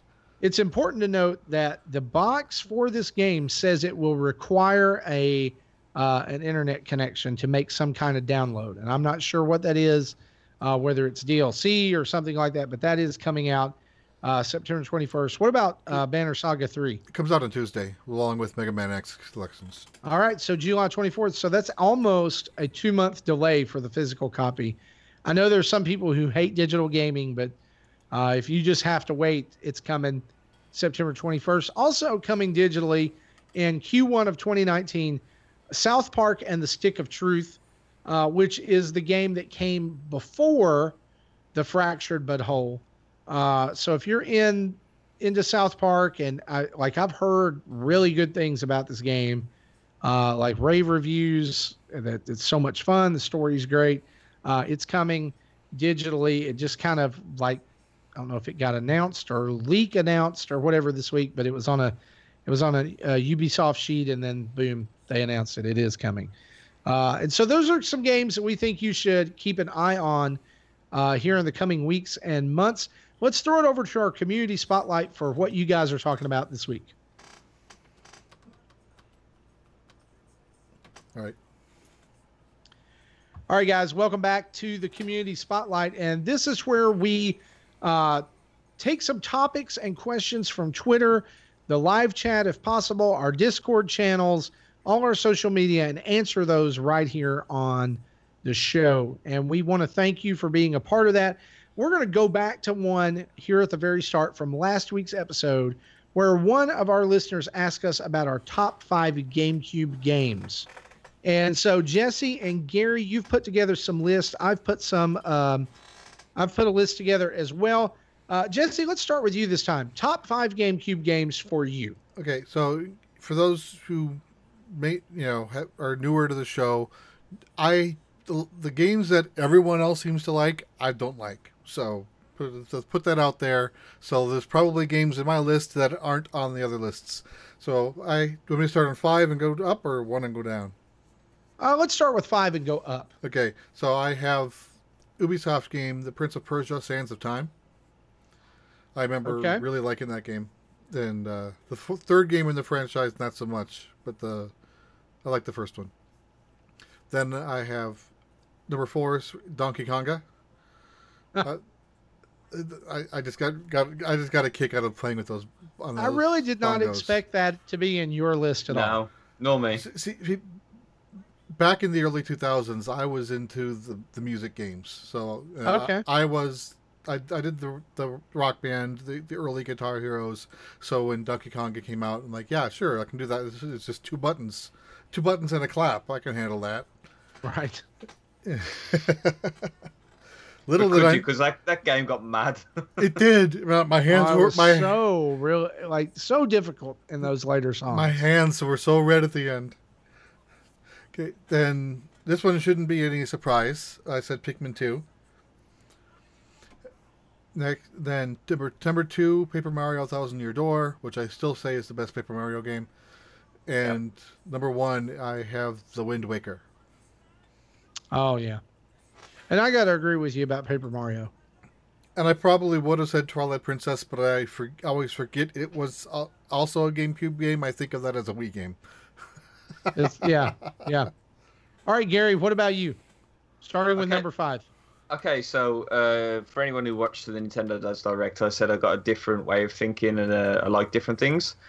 There's no Mario in this list. So that's straight off the bat different to everybody else, I believe. Sorry, Jesse, what you say? I was saying, I thought I didn't either, but I do have Paper Mario in there. Yeah.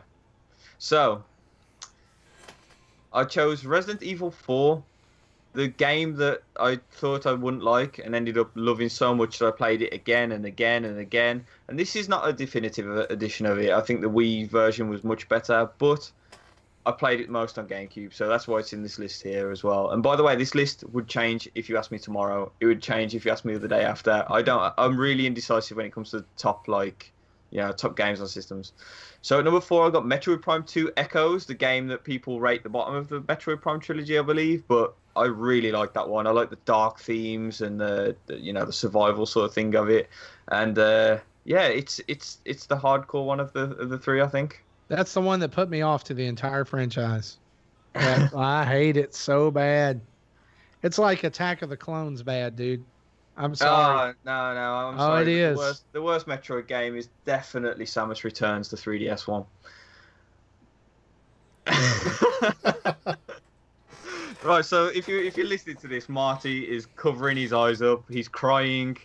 Oh my gosh. This is your removing Tropical Freeze from the top 10 Wii U games of all time moments. I'm sorry, but it's on your first episode too. Oh my gosh. The counter-attack mechanic, they are so annoying. So anyway, at 3, Smash Bros. Melee. I'm not the biggest Smash Brothers fan. I'm fine with Smash Brothers, but this was the party game. I was in school. This was the one that brought everybody together. At 2, the Dead franchise, F-Zero GX. For you guys out there, you know that this is my avatar. Being honest, Captain Falcon is not my favourite character or anything like that. I've just got a strong attachment to this game. Played it so much with friends, which was pointless because they couldn't touch me on it. But still. And then at number 1, Twilight Princess. Now, there's a reason why Wind Waker is on the list. I only wanted one per franchise on this. Wind Waker, fantastic game, but the sailing was so slow that it actually drove me a little bit mental. Twilight Princess was Ocarina of Time remake for the for the GameCube, basically, which I don't think is unfair to say. It's so close. Yeah, I agree. The Wii U version of Wind Waker is the better version.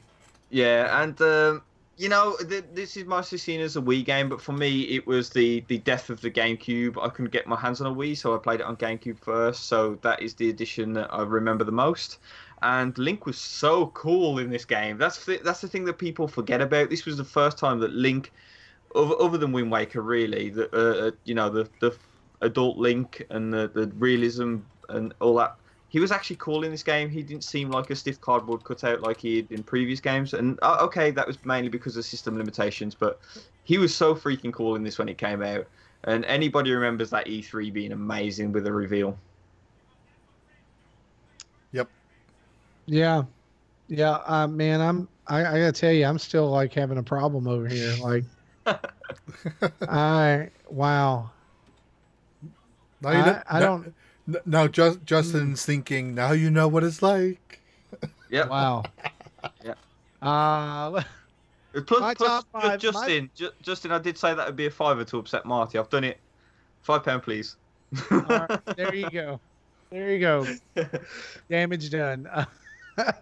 Well, you guys kind of said, with your top 5 lists, that you weren't going to steer into Mario territory. Well, we're just going to crash land right in it for mine. Yeah, I saw that. Except for number 5, one of the games, and this is going to be a combined one, and I know it's kind of a cheat, but I don't care. Super Monkey Ball 1 and 2 for the GameCube were so good. Not for their single player mode, but for all of the multiplayer options that they gave you. And I credit this game, both of these games, for the good relationship that I have with my father-in-law. And to kind of give some context to that, the GameCube came out around the time that my wife and I began to date. And he saw us playing Monkey Ball one day, and we were playing the golf mini game, where you could go in. It was like miniature golf. And he's like, hey, how do you do that? I like golf. And so we tried it, and we would spend like almost every weekend playing monkey golf or monkey pool, or doing the one where you roll down the ramp and you fly and try to hit the targets. And so just a lot of nostalgia, I guess, memories around that. I know they're not the best, most technically sound games in the world, but they're a heck of a lot of fun to play. And they're really hard to find now. I'm finding as I try to get, kind of start putting together a GameCube collection. Number 4 on this list, Luigi's Mansion, still one of my top favorite games of all time. This is one of my favorite series. I think that this is Luigi at his best. Like, this is like where that character belongs. I love the universe they created, with EGAD and the Boos and King Boo and all that. I wish they would go back to it more, right? Luigi's Mansion 2 on the 3DS did not disappoint at all, and just added more layers to that. But this is where it started, and I love it so much. I can't wait to play it again on the 3DS. It's one of my favorite games of all time. Coming in at number 3, Mario Kart Double Dash. And I'm going to say something here. Best Mario Kart ever. Absolutely. The best Mario Kart ever.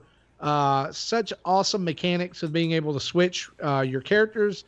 The last Mario Kart to come out that had special items for each character, with certain special moves that each character could do.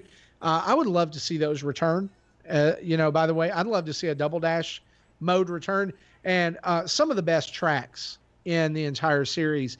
Like, my favorite one of all time from Double Dash is the Donkey Kong one, where you get shot out of the barrel cannon and you come rolling down the mountain, go across the bridge to come back. I love this game. And I don't have it. It's so expensive to get on the secondhand market. It's terrible. I do not want to pay $50 for this game again, but yeah, I love it. This is one of the games again where it was just all the friends around the house playing it to death. If you go back to it now, mechanically Mario Kart 8 is the best, but Mario Kart Double Dash had such good features, and like you say, the specials were kind of what made this game, really. So, yeah, absolutely. Character selection, everything. I put this on my list a couple of times and then deleted it, and then put it on, then deleted it. And then Resident Evil 4. I remember that game existed, so that went on instead. Yeah. I got you. Number 2 on my list is Super Mario Sunshine. And for those of you who don't like Sunshine, I'm going to say this. Haters, back off. This was Nintendo's attempt at giving you something else than Mario 64 over and over and over again, and you spit in their face. I love this game. I love it that it completely divulges away from the Mushroom Kingdom, divulges away from the familiar, and all of a sudden it's not Mario just running and jumping, it's Mario running and jumping and hovering and spraying and spinning around and water shooting out everywhere, and the first appearance of Bowser Jr. Lots of really cool things happen in this game, and I think people like to hate on this game because it is so different, but that's what makes it so good. So is Zelda 2. Hey, precursor to Splatoon right here, right? See, except it's Splatoon in reverse. I liked the 3D world levels. The levels that I didn't like were the 2D levels where they took away FLUDD and you had to run into the camera or away from the camera, one of the two. That's what took me away from the game. And if Nintendo would ever remaster this game, and I totally think they should, and re-release it, what I would love to see them do with those is do what they did in Mario Galaxy or Mario Odyssey, where you go through a pipe and you become 2D Mario and you do those levels like that. Or like something like that would have worked better on the 3DS when you actually have that plane of depth. Yeah. There were some very tricky jumps in that, and it's the only Mario game that I've ever only beaten once. And I have it. I just don't make time to play it. I just love the whole setting of it. I think it's fantastic. I would love to go back to Al Delfino. Number 1 for me, though, this was absolutely a no-brainer, and I'm going to say it here, and you can disagree. The best Zelda game of all time, Wind Waker. Wind Waker is the best Zelda. No discussion, no questions. The conference is over, sir. We're done. This is it. Wind Waker is the best. Mic drop, walk off stage. And I don't care what anybody says about mature Link. Sorry, Gary, I don't. This cartoon, cell shaded, a living cartoon that you are playing, especially on the Wii U now, right? With HD graphics, just fit this game so well. It fits Link so well. I will never, ever, ever, ever forget the moment when that boat goes under the water for the first time. No. And you're in that place, which there are people who've still not played this game. I'm not spoiling it because it's such a cool moment. You're in that place and you get that thing. If that is you who's never played the game, fix it. Oh, absolutely. Do not let what others say about the sailing put you off. Definitely play the Wii U remastered version because it fixes a lot of that. But this was one of the very first games that my wife and I played together where she had the guidebook and I had the controller, and she was helping me find every Triforce piece and every secret item and hidden thing, heart container. We're hauling them up from the bottom of the sea. There's never been a Zelda game like it, and there probably won't ever be one like it again.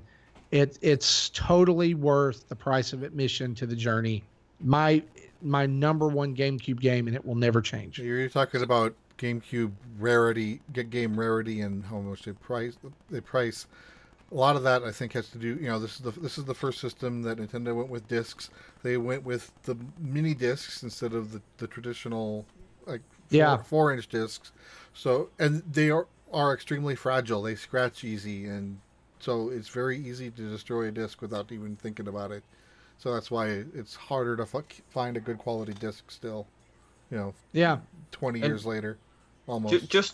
Just to add on this, Twilight Princess, I'm the only one who didn't pick Wind Waker as the top game. Now, if you're going off the remasters, then I actually would pick Wind Waker easily over Twilight Princess. But for the GameCube originals, Twilight Princess was just a fraction better to me. But off the remasters, then the Wind Waker's the one. Yeah, for sure. A lot of that sailing toward the end of the game does get a little tedious, but I feel like the rest of the game overcomes it. Yeah, totally. it was the Triforce quest on the original, which was the downside. Yeah. It was such a stop in such a good paced game, and then all of a sudden it crashed. Every time I replay the Wind Waker or replay Twilight Princess, I always think that's my favorite Zelda. This is before Breath of the Wild, but so that's always been a toss up between the two. And I just played the Wind Waker more recently than Twilight Princess because I never played the HD version. So that's why that one. And that night I forgot the Twilight Princess was a GameCube game because of that. Yeah, yeah. Guys, we've got a similar question this week from John Blanco about our 5 to 10 backlog games on Switch or 3DS that we have not started, and I would guess this goes to other systems as well. And because of the length of the show and because of a similar question, we're going to actually table that discussion until next week.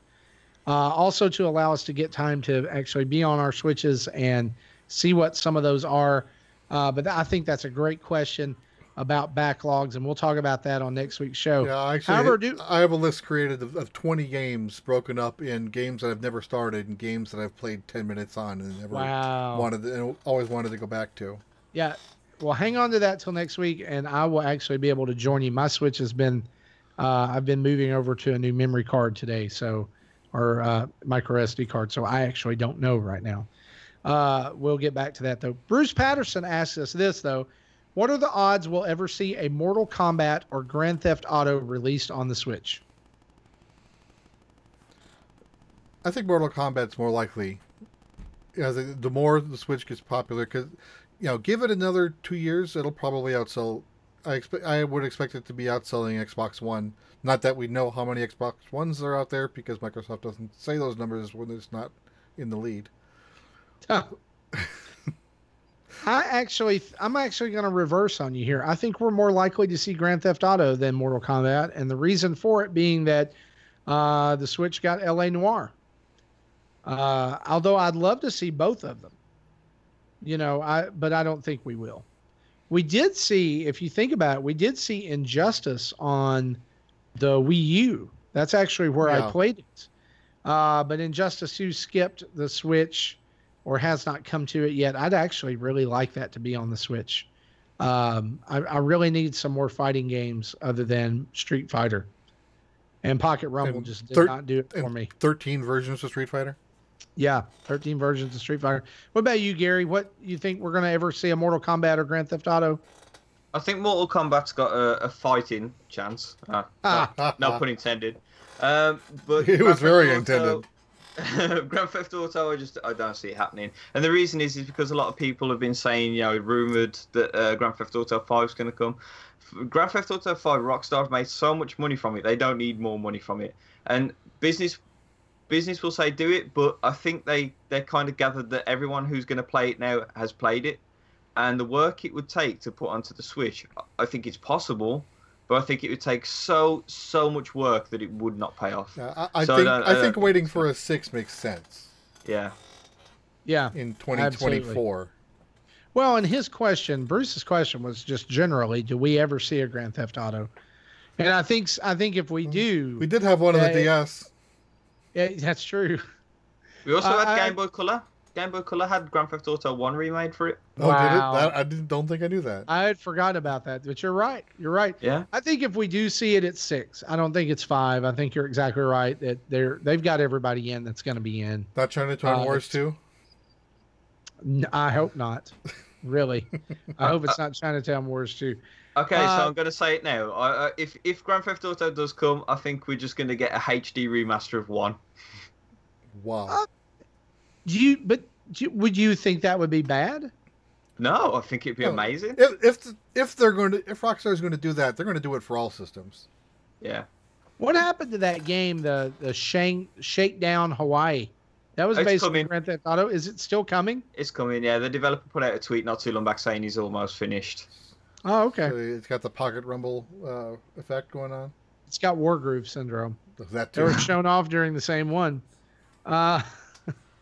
Joshua Crow asked us this: am I the only one who wants No Man's Sky on the Switch, and do you think the Switch would even be able to handle it? Gary.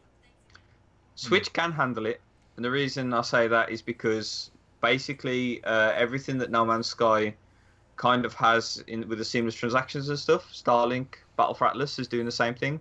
I think it can definitely handle it, but I don't think it's going to come. I mean, it got, it was so hyped up and then crashed so hard that I think the Xbox release is just them trying to make some money back off it and trying to make another scene of it. And I don't think the Switch is really the place for them to say, right, this game is where you need to play it. And it's, it's a tough one.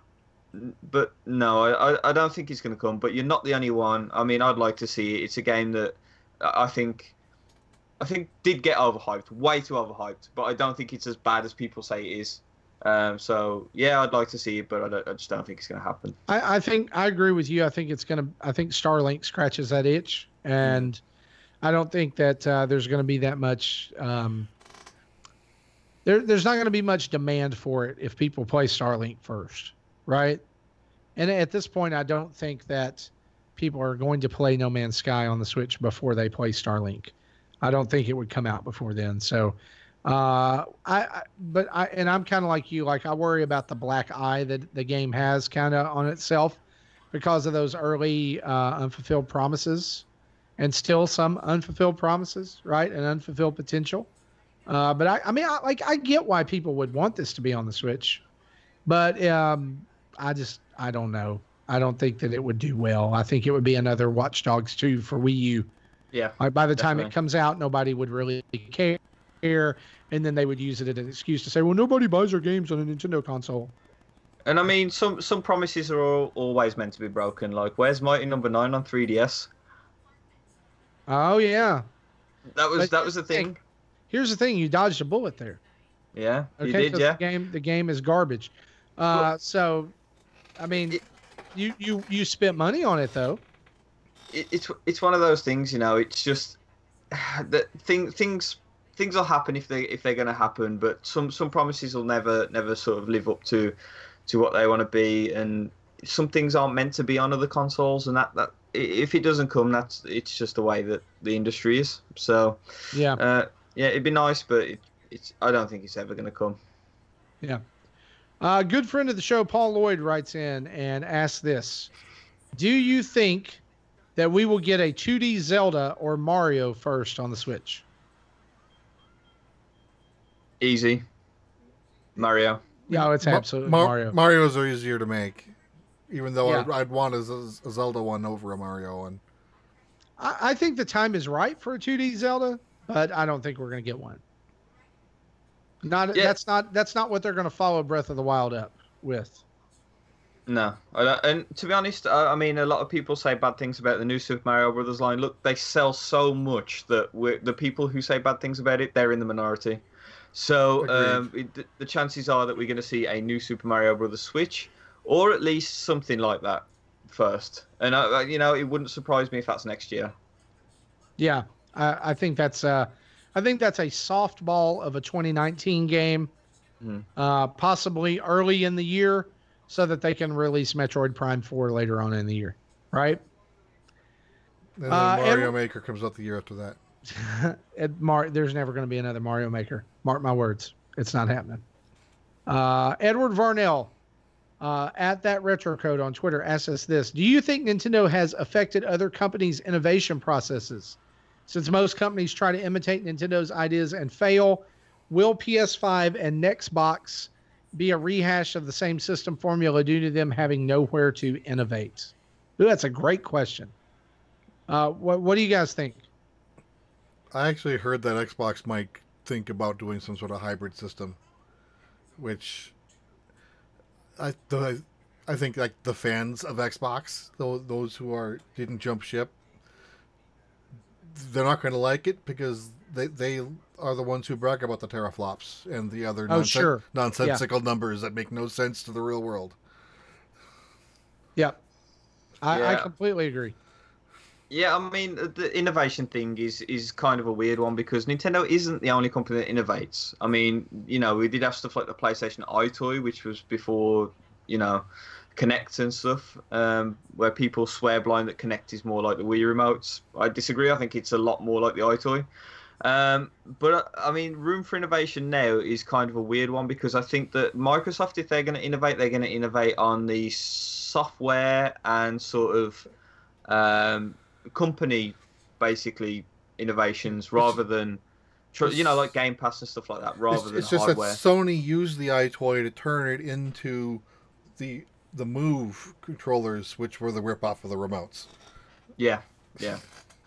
So, it's all... The innovation thing is hard to say, but I don't think we're going to see, like, hardware innovation from them. I think, if anything, it's going to be improvements, like, they put the trackpads and stuff on the PlayStation controllers, stuff like that. I think they'll all have gyros next time. I think it's kind of a given that that's going to happen. But I think that there's room for innovation in other ways. Like I said, Game Pass is a prime example. I mean, could you ever imagine if Nintendo did their Game Pass and gave all their games away for free? They'd be it'd be a bad business decision from Nintendo's behalf because most of the games are first-party exclusives, so they can't really afford to do it. Well, their version of that is NES games. Yeah, yeah. That's a good point.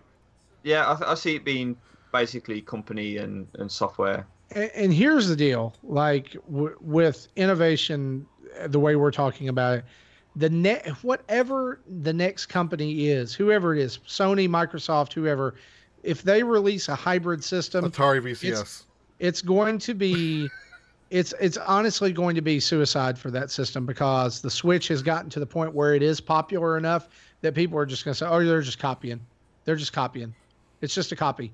It'll never be more than a copy, even if it's more powerful. It's just going to be, well, they ripped Nintendo off. And again, so Nintendo is kind of like in this gorilla position with this, right? Like this is a good thing for them because they've cornered the market on hybrid consoles. The problem is if the Switch, 3-4 years from now can't deliver what other consoles are doing and we end up in another Wii U situation, right? Right now, it's weird that we're a year and a half past the launch of the Switch and we still are not capable. Like, what are the full extent? We still don't know what the full capabilities of the system are, right? But like, I don't know, like so much of the Xbox experience, I think for gamers now is that multiplayer tethered to a TV and a headset, online shooting multiplayer type thing.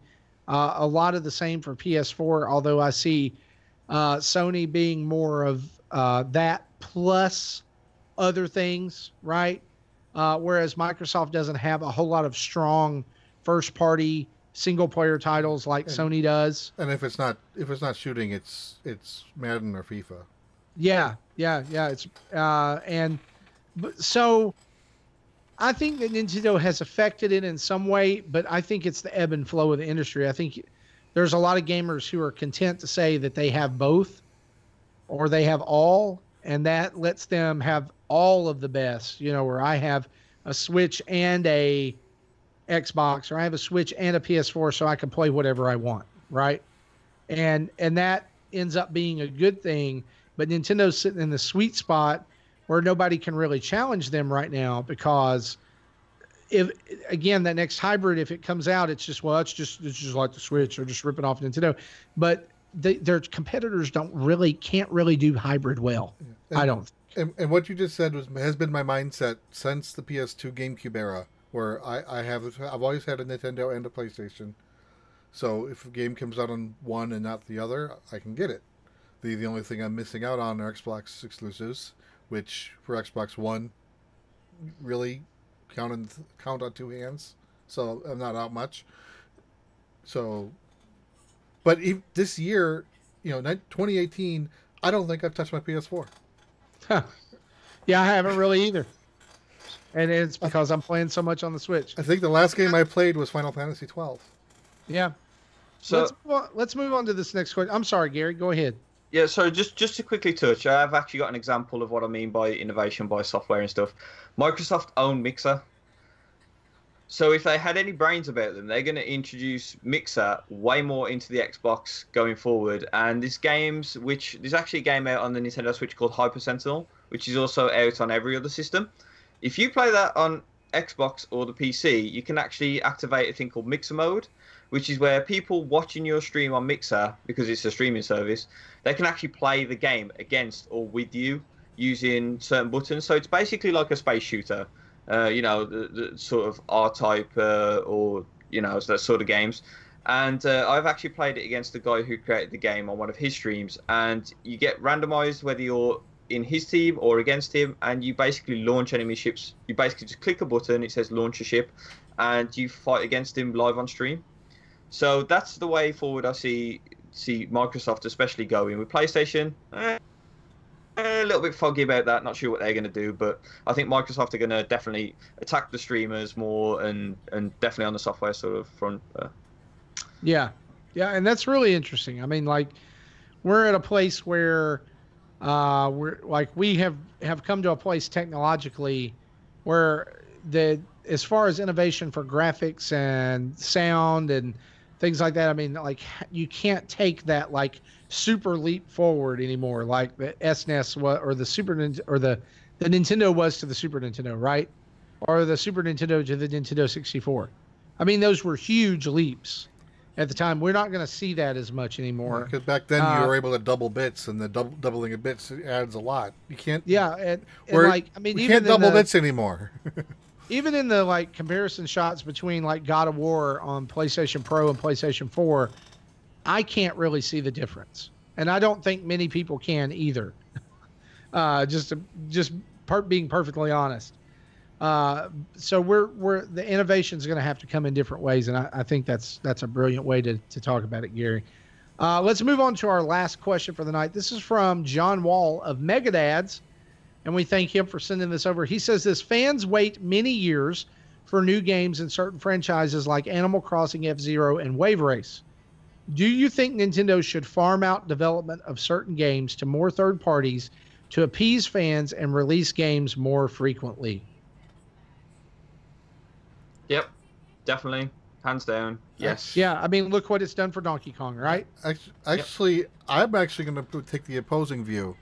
Is no, and they should, and I agree they should be spreading out these releases, because if they did that and they had every major release out within 2 years of a system launch, what are they going to do for the rest of the system?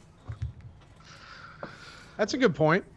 Yeah, I'm actually in the middle ground where I think that games such as my beloved F-Zero, the best one in my opinion was F-Zero GX. That's a Sega game. That is not a Nintendo game.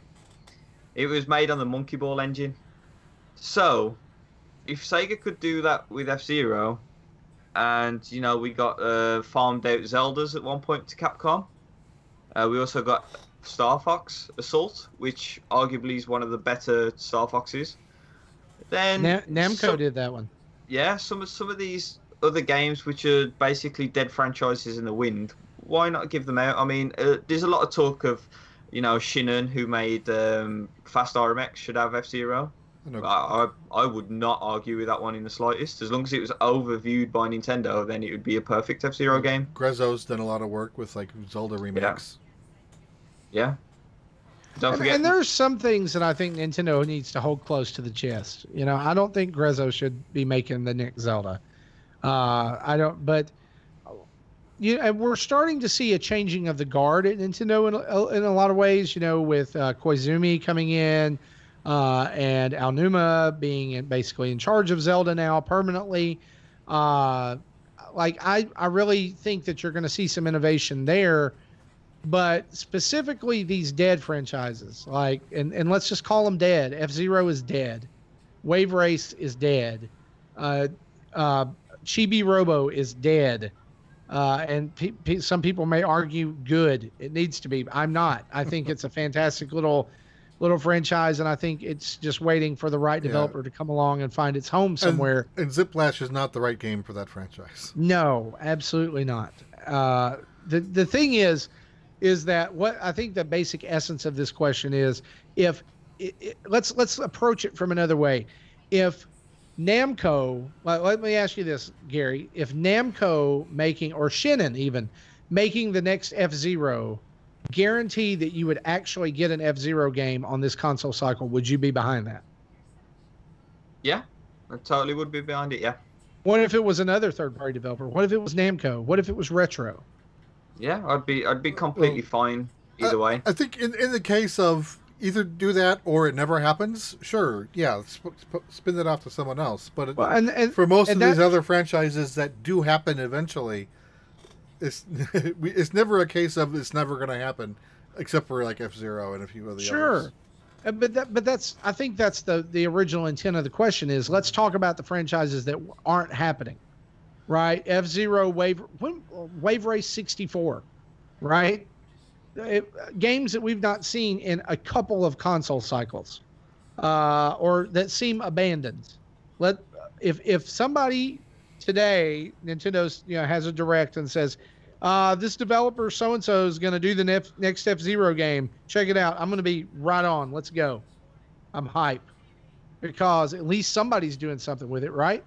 For a while, that's what Star Fox felt like, and honestly, it may have been better to stay that way if Star Fox Zero was where it's going to end or whatever. But like, if you look at Donkey Kong, you had Donkey Kong was basically just a sometimes friend, sometimes antagonist to Mario, and then it was farmed out to Rare for a series of great to good games, right?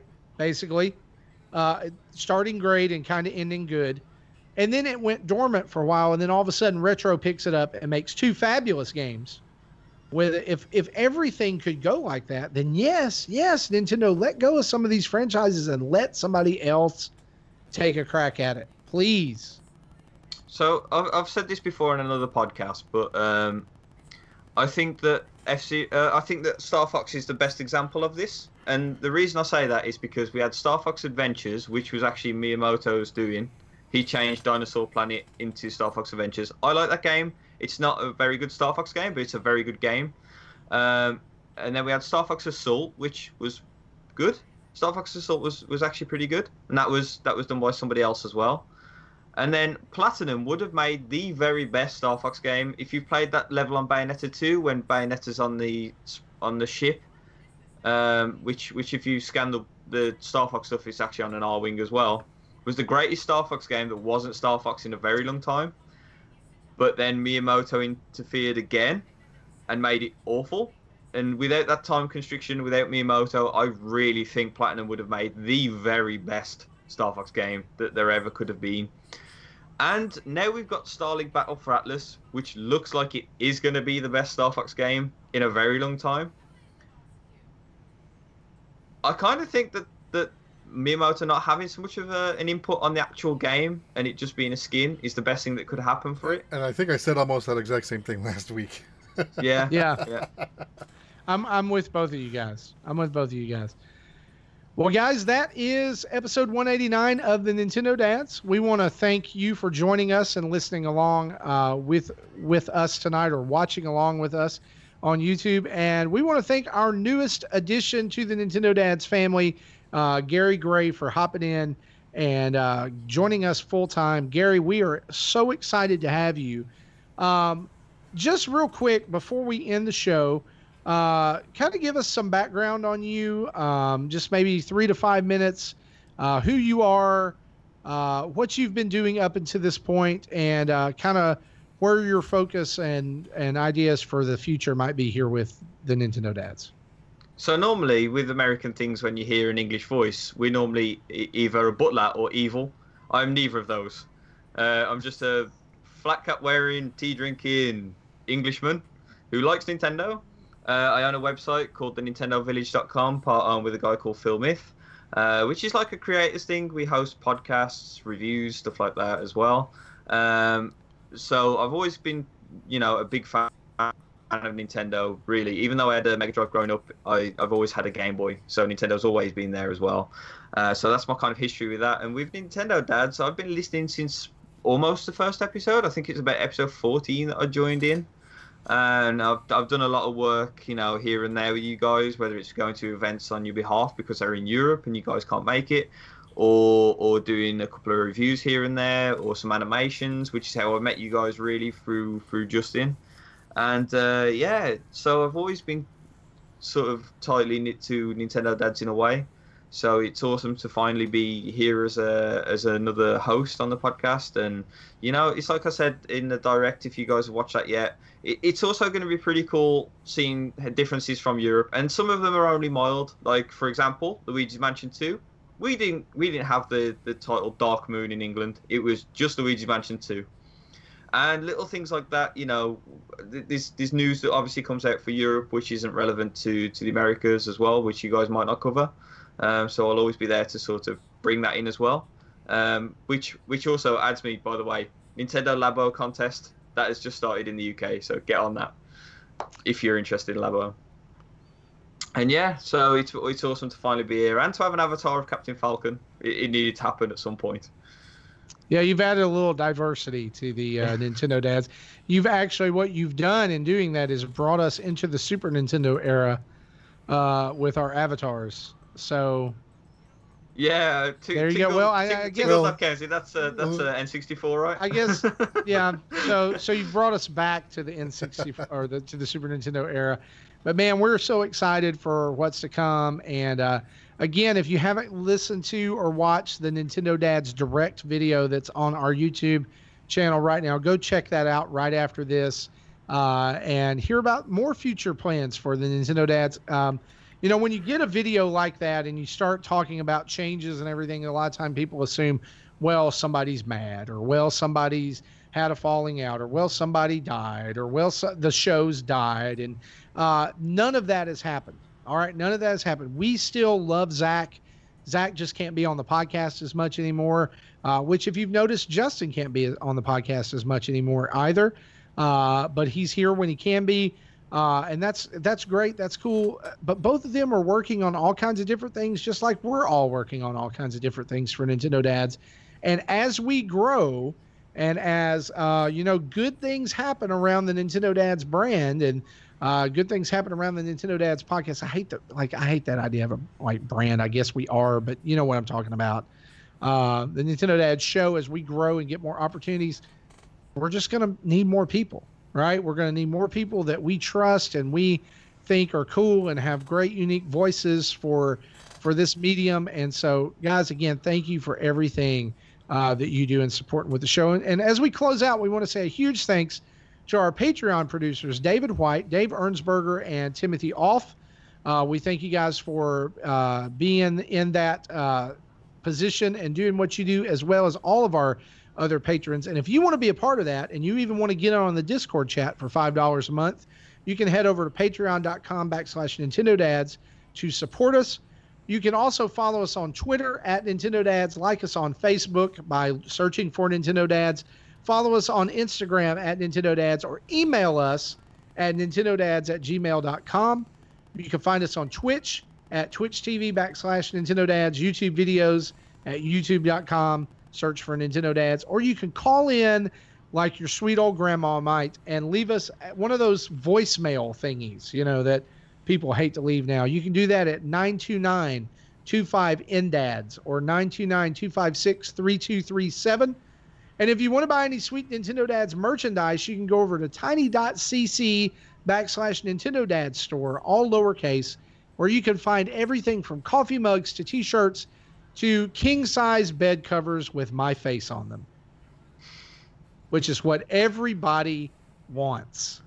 I don't know. I think everybody wants a bed sheet with Justin's dad bod, so that needs to happen soon.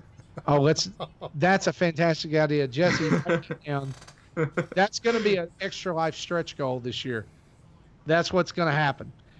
We also want to say big thanks to OC Remix for the music that you're hearing throughout the show. And you can download our show every week from iTunes, Stitcher, Google Play, and you can check us out on VGTribune.com for written and video reviews, as well as these podcast posts. For Gary, for Jesse, for absent Zach and Justin, this is Marty signing off for this week.